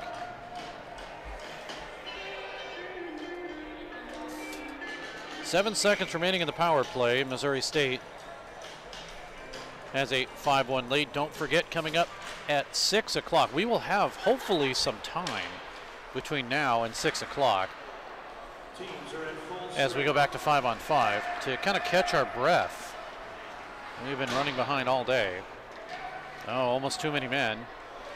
But Illinois State did not touch the puck. Here come the Ice Bears, 5-on-5. Conti working it through, gets it over to Cooper. Drops it down to Conti, past Magos' stick for ISU. Houston is there. He'll try to step in front of the check of Bittman. Now it's cleared out to center ice, and the Ice Bears will set it up again. Take a look at some of the notables for Missouri State. We talked about some of the records, and Tyler Culleton set a rookie scoring point record for Division III. As of today, 16 goals, 33 assists, 49 points. That is a record for him. Shot in by Holmstrom, and it's covered up by Barrick. Brett Houston reached 100 ACHA games with Missouri State against Creighton last Friday. Ryan Moon also reached 100 ACHA games played at D3 when he played against Arkansas on Friday, January 27th. So a lot of career records for Missouri State. Here's Moon with a drive in. Good pad save. It got through everybody. And a huge save by Barrett. Puck in the zone, and a drive comes in after that shot came from Zachary Hitzler. 17:39 to go in the period. Well, Christian, one thing that the Division III team has been able to do, something that really the Division I team has never done, and that's playing outdoor games. The Ice Bears played in 5 outdoor games, and I don't remember, you obviously would as a player, but did you play in any of them? Yes, I did. I remember, I think it was my junior year, we went to that New Mexico tournament. Okay, so you were playing then, yeah. I did play out in that New Mexico one, and then also when we went to go play Purdue Northwest out in Indiana. We had that outdoor games also. So you were part of the 5 that season that they got to play. Okay. I was part of the 5, yes. It seems so long ago, but yet not. Isn't that crazy? I know. It still blows my mind that I've already graduated college about 2 years ago now, too. What was it like to play in the New Mexico? Okay, all I'm thinking about right now, and we'll get to it in a second, here's Holmstrom. He shoots and he scores!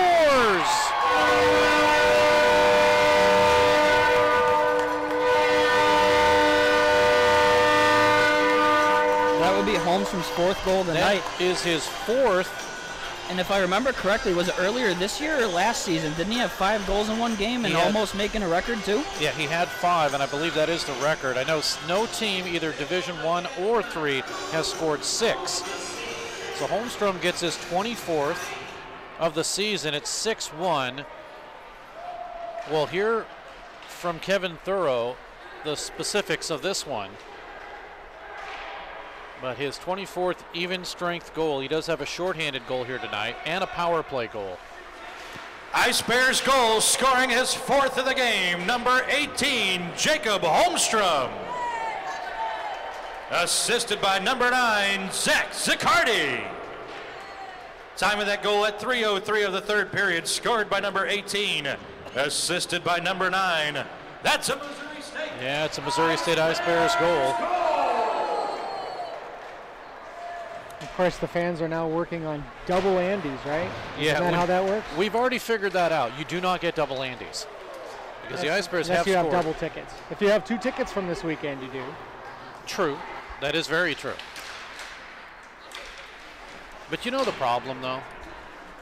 You only get 1 topping. I have to figure out what topping I want.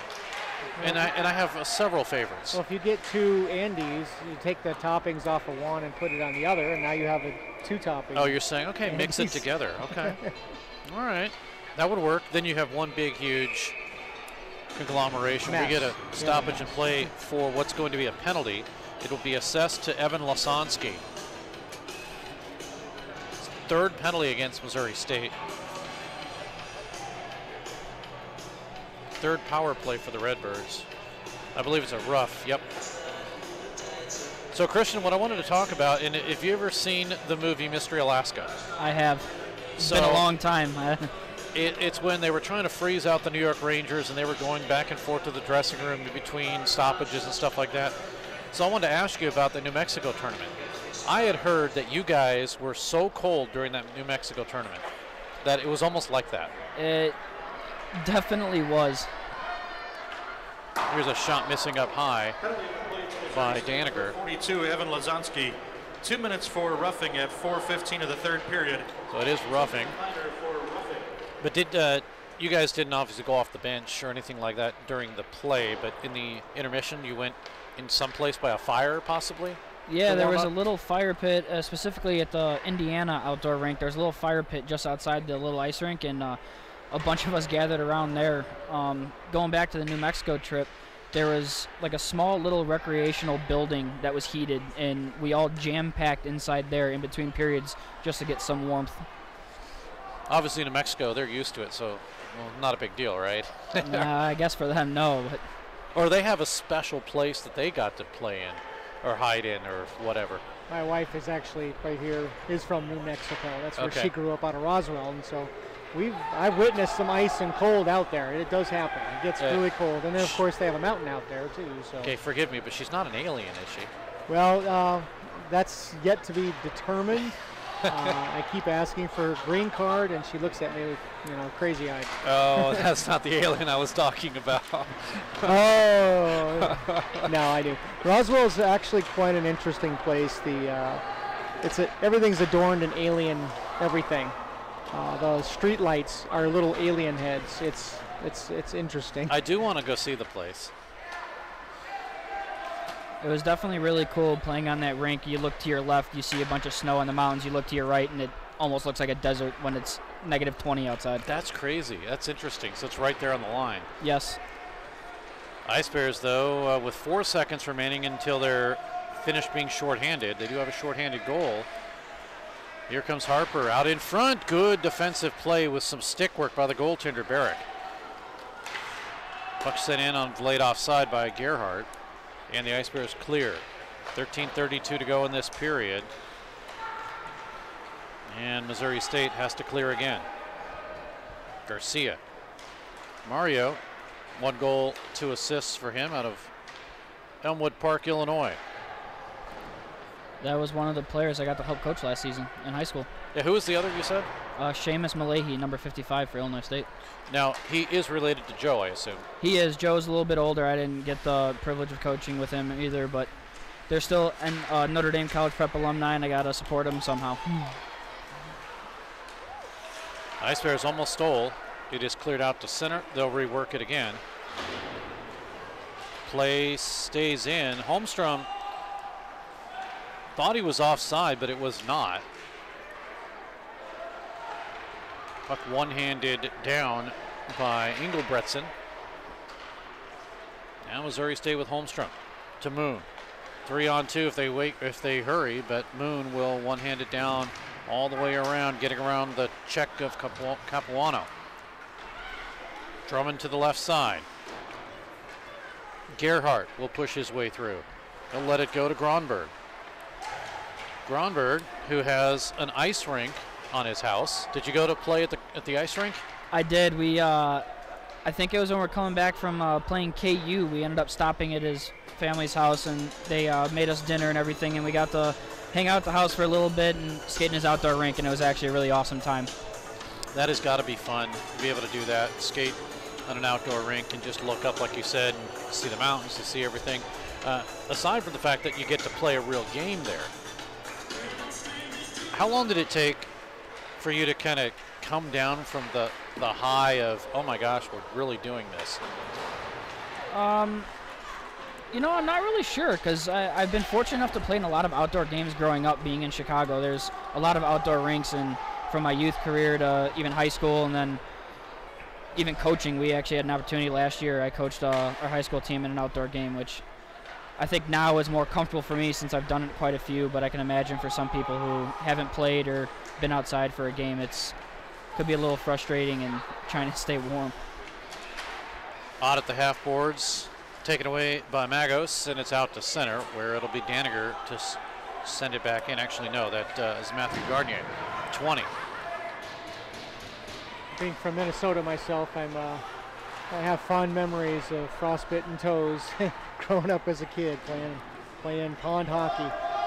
And see, my memory is just being on the beach, you know, while everyone else is in snow and flurries and rain and all sorts of weird stuff, and I'm just sitting on the beach in 60-degree, 70-degree weather. Now you complain about the coldness in the rink here. Well, come on. There is an argument to be made, right? It's pretty darn cold in here because we're right in front of the air conditioning.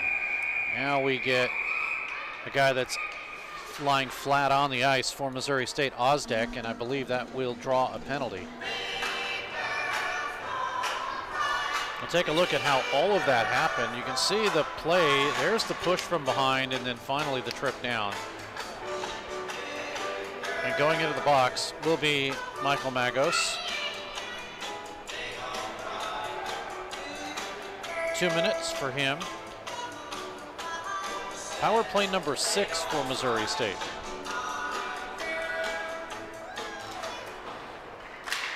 Bears win the draw. Puck hits the netting, so we'll do it all again.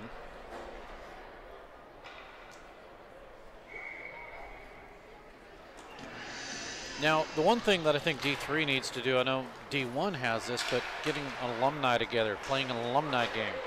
You know, I've kind of been talking about that.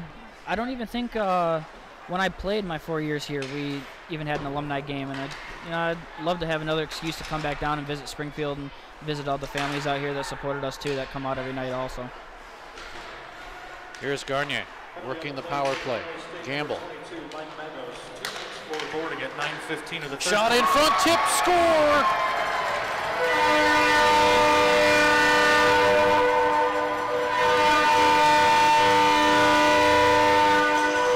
Evan Lasansky tips the puck in front. The shot came from below the goal line by Matthew Garnier, and Lasansky will get their goal. That is his 9th of the season, and Missouri State has a 7-1 lead. It's really nice to see the success Lasansky's been having this season too. He was one of my former line mates for, I believe, 2 seasons. 9:47 will be the time of the goal. We know Garnier will get an assist. Looks like Harper's getting a penalty here. Yeah, he's not happy, is Mulcahy.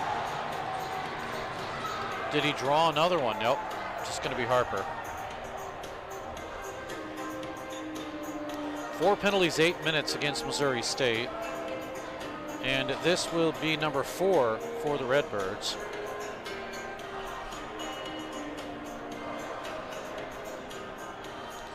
Yeah, Lasansky unfortunately had been injured for a long stretch. Oh, he's going to get 4 minutes as Harper. I really wonder what Illinois State's going to do here, see how they respond after a Missouri State goal. So Harper gets a double minor. We'll catch the call, but this is a power play. Ice Bears power play goal scored by number 42, Evan Lasansky. Assisted by number 81, Alec Gamble. And by number 20, Matthew Garnier. Time of that goal at 9:47 of the third period, scored on the power play by number 42. Assisted by number 81 and number 20. That's a Missouri State. Meanwhile, and penalty on the plate to Missouri State number 21, Blake Harper. A 2-minute minor for roughing and a 2-minute minor for high sticking. Time of those penalties at 10:01 of the third period. So the double minor now has 3:14 left on it. Puck at the referee's crease. Chipped away by Conti and stolen by Zangara. Back down to the Missouri State end. So the Ice Bears comfortably in front 7-1, which is the worst lead in hockey. Here's Strom. He'll work it down in low. Now bring it back up high. Garcia, Magos, shot, score! I don't know if this was tipped in front or if it's all Magos' goal. They don't really want to run the line, but it is now a 7-2 game. This is a power play goal. Now they took it off the board. I don't know if that's on the front end of one. Yeah, there I got 2:36 left, or 2:36, so it should be 2 minutes now left. Yeah, they just put the 2 minutes back up on the board. Okay. So that's a good response from Illinois State to get that goal. The power play number 5. No. Good timing for them, too. Still allow them to have a full 2 minutes. Exactly, and there's still plenty of time left in this game, too. 8:17 to go. Scored by number 77, Hawk Burkett. Assisted by number 22, Mike Magos. Time of that goal at 11:25 of the third period. Scored on the power play by number 77. Assisted by number 22. Burkett with his 5th goal. Apparently he had tipped it in and deflected it. So with 1:21 remaining in the power play, this is the second part of the double minor. 7:58 to go in the period. It is now a 7-2 game. Cooper, Holmstrom, Moon, Holmstrom again shorthanded. Then Dolan to make it 5-1. Holmstrom his 4th, Lasansky, and now Burkett. And the last 3 goals have come in the third period. Don't forget, Division I action coming up at 6 o'clock Central Time. It'll be Missouri State and Colorado State. Just thought about it. Just dawned on me right now. It's all state teams here this weekend. It is. Puck back out to center. One may say it could be an all-state weekend. Yeah, absolutely an all-state weekend. Here's Hurtado. Sends it down in. Scott's getting cold. No? Just getting ready to leave. 27 seconds remaining in the power play. Here's Stewart. Has some room. Stewart looking on a backhander, and it just missed. A good save in front by Barrick, but it just trickled wide. Engelbretson. He'll drop it down in. Aaron with 2 assists, looking for his first goal this season. His last assist was against Olivet back on January 14th. So the Ice Bears now back to 5-on-5. Here comes Houston. He gets around Engelbretson. Puck follows him all the way down. It was helped actually by Daniger. Now Missouri State with a change on the back end. Puck stolen, kept in by Osdek. It deflected and ricocheted out off of Kribble's stick. And with 6:02 to go, Missouri State will send it in and at least change one on the line. We get puck touched up. What do we have? I thought maybe it might have been an icing, but they didn't call it. That should have been an icing. So why are they calling it now after it's being touched? That is a great question. I'm not going to argue because, again, it was an icing, and I was thinking to myself, why don't we have a whistle? But I guess better late than never. Now, Christian, one interesting thought. Now, this does apply to Division I, but I'll tell you here something in a second as Lasansky shoots it wide. Drop down in low, Osdek. Left circle. Intercepted, Bittman will have it, and he'll bring it out. Oh, unfortunately, Osdek fell, but he stays on side. Lasansky with it. So Lasansky is now working 2 straight goals. Got a goal in yesterday's game. We get an offside here. This just right now applies to Division I, but you could, in a sense, apply it to Division III. If folks wonder if Missouri State, because most of the officials are kind of local to this area, at least for us, if folks say, hey, you have a local officials, they're biased towards you. That is not the case. No, not at all. Because Missouri State, at least on the Division I side, half of the penalties at home are called against them. There are more penalties called against them than the opponents at home. It actually seems more like a counter bias, or like a bias the other way. Yeah, a counter bias sounds good. I don't think that's actually a thing, but now, and you trademark now, so. Oh, I 100% feel the same, even when I played too. So there is no, there's no advantage whatsoever officiating-wise against Missouri State. 4:35 to go in this period, and it's sent down to Culleton. To Cooper. The Triple C line is on. Puck sent all the way. Do we get an icing call? No, we don't yet. 4:17 to go in the period.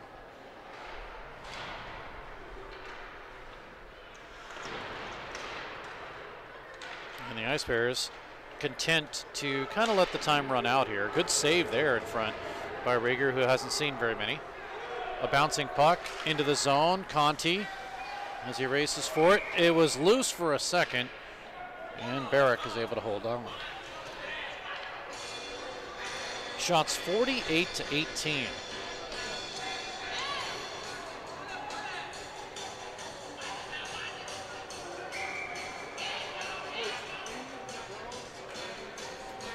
.355 to go in the period.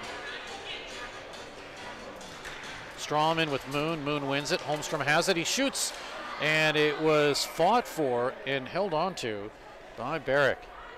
So 3:50 to go. And we know that there have been 5 goals scored. We also know Division I has had players that have scored 5. Brian Beeman was the last for the Ice Bears to score 5. Puck cleared all the way down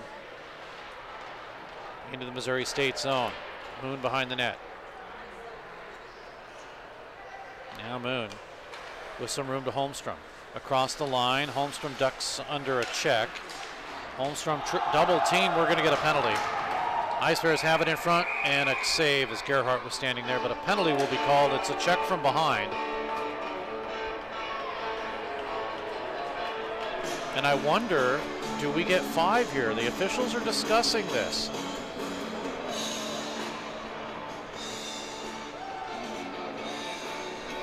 And it, I assume, is going to be 2. Looks like they're giving him an elbow. Yeah. Interesting signal by the official, but it is just 2. So power play number 7 for Missouri State. 7 penalties, 17 minutes assessed to the Redbirds. This will go against Strom. The Ice Bears with a chance to get more. Number 54, Matt Strom. 2 minutes for elbowing at 16:38 of the third period. A 2-minute minor for elbowing. Now Moon with the backhander in. What a save. Big save there as Moon was right in front. I really love it what head coach Cody Blevins has done here. He put all the seniors out on this last power play. That's the way to do it. Here's Gronberg. And in front as a drive by Daniger is steered aside. Daniger again, cross ice to Gronberg. Now in front, tip. Garnier just missed. Power play for 113. Puck comes out up high. Gronberg shoots. It's blocked. Daniger's working it. This is an effective power play. Maybe you should keep this more often. Garnier in to hold. To the point. Daniger cannot keep it in, so we'll set things up again as the Ice Bears clear the zone. Now Ott is on. To Moon. Ice Bears are changing, so Moon will hold up. Hertzler with a check. Bucket, it's over to Ott now. One-handed pass from Moon. Yeah. To the point, Stewart can't hold it in, and we get a clear inadvertently all the way down. 29 seconds to go. Ice Bears finish up that change. Illinois State gets a couple new players on. Here is a kick to Osdek. He shoots in, glove save. Reaching for it is Barrick. 1:41 to go. Christian, do you remember the first time you ever got on the ice? Honestly, I have no recollection of that. How about a goal? Do you remember an Ice Bears goal that sticks in your memory? Probably one of my most memorable was in mock-up playoffs my freshman year. I got a nice pass in the slot from Troy Cordy, and it gave us I think it was either the game-winning goal or it was one of the goals that put us up ahead in that game to end up going into the championship. Puck spun around to the corner, and we're back to 5-on-5. Holding it in is Drummond. He'll drop it to Gerhardt, back to Drummond. 1:17 to go in this third. Again, Division I coming up on the Division I channel. Right here on Web Sports Radio. That's at 6 o'clock. We'll be on there at 5:30. Gerhardt tries to stick through, and Gerhardt with it. Sends it in front, fighting for it, Lasansky.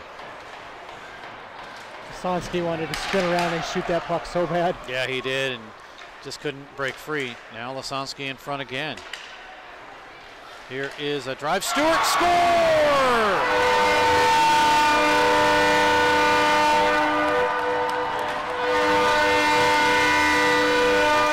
You can really see the look on Jake Stewart's face there, getting a goal in probably his last home game in front of his family and this crowd. It really means a lot to him. Jake Stewart gets his 4th of the season. His last goal was back on October 22nd against Davenport. And Stewart, with the blast here, 43.7 seconds left. It's 8-2 here in the third period. This one coming at 19. Ice Bears goal scored by number 24, Jake Stewart. Assisted by number 42, Evan Lasansky. And by number 6, Brett Houston. Time of that goal at 19:17 of the third period, scored by number 24, assisted by number 42 and number 6, all seniors. That's another Missouri State. So the Ice Bears. Ice Bears goal! As we heard Kevin Thurow say, it's just a senior line. A little tussle here. Well, one of the things that I wanted to mention is first, thanks for doing this, Christian. It's great to have a second voice on here. And also, it's strange to see all the guys that I have covered over the years, and they come back and they moved on to bigger and better, and I'm still here just doing games. Well, I really appreciate you having me on, Steve. This is actually a really good experience, and I really enjoyed it. 10 seconds to go here in this third. Daniger with a drive, he hit the post. AJ looking for something out in front. 1 second to go, and that will do it. And he hit the post again for good measure after the buzzer, and Daniger gets into a little tussle here. The officials are trying to keep everybody from going off the benches and getting involved, except for those that are currently as Daniger with that last second attempt. Yes, it was after the buzzer sounded. It was right as he got the shot off, and he hit the same spot of the post that he did prior to that too. But Missouri State gets the victory, and they improve to a count of 23-8-3. I don't know about you, but this is, I think, the most games that the Ice Bears have played. I don't know about your schedule back then. It's probably one of the more hefty schedules they've had, but it's paying off in the end. So Missouri State ranked number 11. This is the final games until they find out what they are going to do in nationals and where they will sit. But number 11 is good enough to make it to the postseason. Shots on goal. Rieger faces 7 in the third, 3-period total of 18. 14 on Barrett, 3-period total of 54. Missouri State was 1 for 7 on the power play. The Redbirds were 1 for 5 with the power play. And of course, those, as you take a look at, are our seniors: Ryan Moon, Gage Gronberg, Tyler Ott, Matthew Garnier, and AJ Daniger, who will be leaving at the end of the season. So we'll see who will be the player of the game. I would assume and believe it's Holmstrom.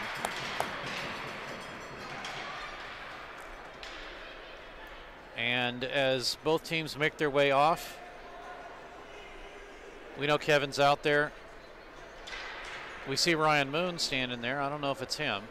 You could probably only imagine he'd probably grab all the seniors to come out and give one last goodbye to the fans. I would think so too. And to me, that's what it looks like is going on. So that's a really good gesture, and you love to see that. All right, fans, we're here with our Almost Anglers players of the game, and we got a whole group of them up here. Some of them we got to recognize last year, but we're going to take some time to recognize each one of them here, all of our senior class. And first up, we've got number 12 here, Zach Drummond.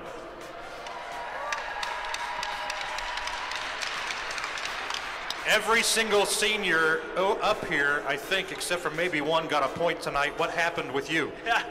Just sticking to what I know. Points. Yeah. Well, you did have a couple of good shots, especially last night. You wound up, and I noticed over here on the blue line last night, you wound up for a slap shot, and everybody got out of the way. How many times have you seen that in your career here? Probably never, but I still managed to hit someone when I did that, so that just tells you everything you need to know. Well, I can say from all of us here, Zach, you've been a great presence here on the team with us for the last several years, and we wish you all the luck going forward. Fan Zach Drummond. We also have Brett Houston here, who we didn't recognize as a senior tonight, but we're about ready to recognize as a senior citizen. Number 6, Brett Houston, probably the only married guy in all of the ACHA. And I still got one more year. And he's still coming back for another year, folks, Brett Houston. And amazingly, you were able to keep out of the box tonight. What happened? What was different about your game? Terry left me alone tonight. I didn't have to chirp Terry and give him some choice words. Well, we'll see what happens with Terry next year. But for now, enjoy the victory, number 6, Brett Houston. And next up, we've got our team captain, number 24, Jake Stewart. Finished with the goal there, Jake, that had to feel good here in your last game. Yeah, it did. I was looking for one for all night, and the last few seconds felt good. And can you give us any insight? You've been a leader for this team for a while. We know we've got a lot of great leaders on this team, but you have any idea who you're going to hand the torch off to? We'll see. We'll see who loves the boys the most. All right, number 24, Jake C. And next up, we've got number 42, Evan Lazansky, who ended up on the score sheet in more than one way tonight. I know we were joking last night that you were going to end up in the box at least one more time from last night's game, and you didn't let us down. Yeah, with Terry on the ice, there's really no way around that. But you also ended up offensive, and I know from a lot of these guys, you know, I know that kind of a catchphrase this year of who loves the boys the most, right? And one of those things I think we can all tell is you always have a smile on your face, and nobody can say that more than you. I definitely love the boys, that's for sure. I'd like to hear that. Number 42, Evan Lazonsky. And of course, one of the seniors we would ever recognize tonight before the game, number 20, Matthew Garnier. Matt, what was it like playing in front of this crowd for one final time? Oh, it's a dream. We love playing here at JVIP. You know, last game here, it was a dream. And of course, tonight with the victory, that only gets us one step closer to Boston. I know that's not necessarily something we want to think about right now, but it's got to be on the top of your mind. Oh, we're not done yet. We still got 3 more games. We're not done yet. 3 more games, folks. Let's hear it for number 20, Matthew Garnier. And another one tonight, I think you might have the biggest fan group in all of the crowd tonight. Number 8 with Gage Gronberg. And how many people did you bring with you tonight? Roughly 20. Roughly 20. That's going to be an expensive bar tab for you at the end of the evening. Yeah, hoping my dad can help me out with that one. So. Well, Gage, I definitely can say that from all of us, you know, it's always good to see your quiet presence on the ice, and it's not quiet in a bad way, but definitely just the wisdom and stuff that you brought to the ice. So, and what's it meant playing last year for the last several years in front of all these fans? It's a great opportunity. I just love to play hockey. Couldn't see it any other way.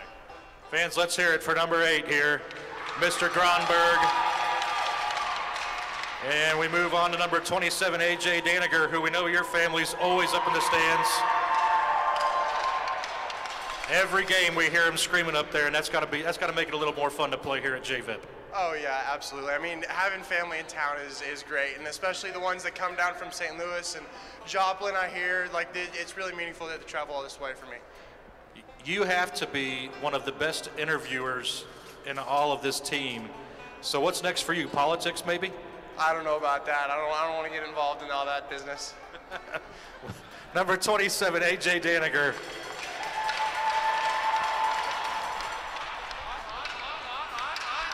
And I got to say, number 11, Tyler Ott, if there's anybody on the team that has a more fun chant for you, it's got to be you, right? Oh, yeah. Boys love chanting Ott every chance they get. And it's been a lot of fun watching you here over the last several years. And do you have a favorite memory you want to share of this D3 team, especially this year with the close camaraderie that you guys have? Probably just going like 20-1 the first semester and just having fun with the boys. And we know it's got to be good getting back in front of this home crowd and seeing some of that chemistry and that camaraderie coming back. I know you guys got a few more games left, but what's in the foresight of your mind as you move forward? Just nationals. Going up to nationals in a few weeks, so that's all that's on our mind, working for that. Get ready for that. All right, fans, let's hear it for number 11, Tyler Ott here. And last but almost certainly not least, probably the smartest guy on the team, number 5, Ryan Moon.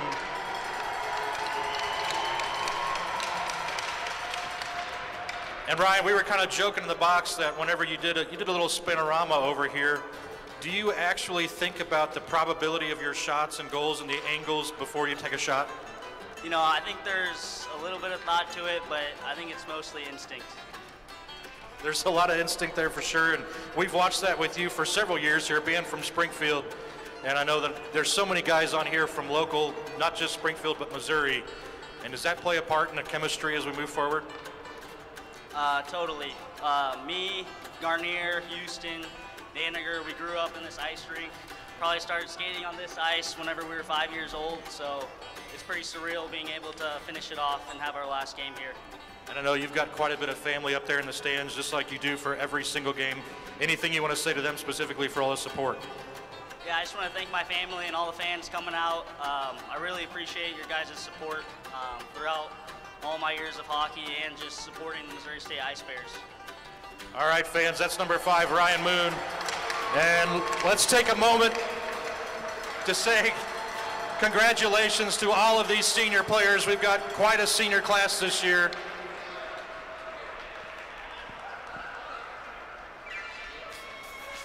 And we want to get a little bit of a photo of these guys. And as we mentioned, well, that, of course, is the senior players there for Missouri State, and a good talk with all of them. And we know that Brett Houston will be coming back. 6th year due to COVID.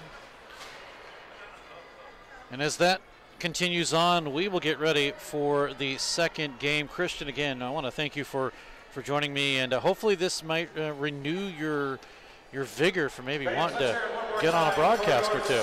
Yeah, I don't know. It was definitely fun. Thank you again for letting me come on here, and maybe I do have a future in this too. We'll see. All right, well, I appreciate it, and like you said, you're gonna go do some post-season post-game celebrating with the team. But if you make it back, just headset's yours for the D1 game, okay? Awesome, I appreciate it. All right, I appreciate it too. That's going to wrap things up here at Jordan Valley Ice Park, Sand Melton Ice Arena, as the Missouri State Ice Bears with a big win here tonight. For Christian Catalano, for Scott Lutzke on graphics, our various cameramen tonight, I'm Steve Casson. Thanks for joining us. Again, 8-2, the Ice Bears win on the strength of 4 goals by Holmstrom. Until a little later on, good night. You've been listening to Missouri State Ice Bears hockey with your host, Steve Casson.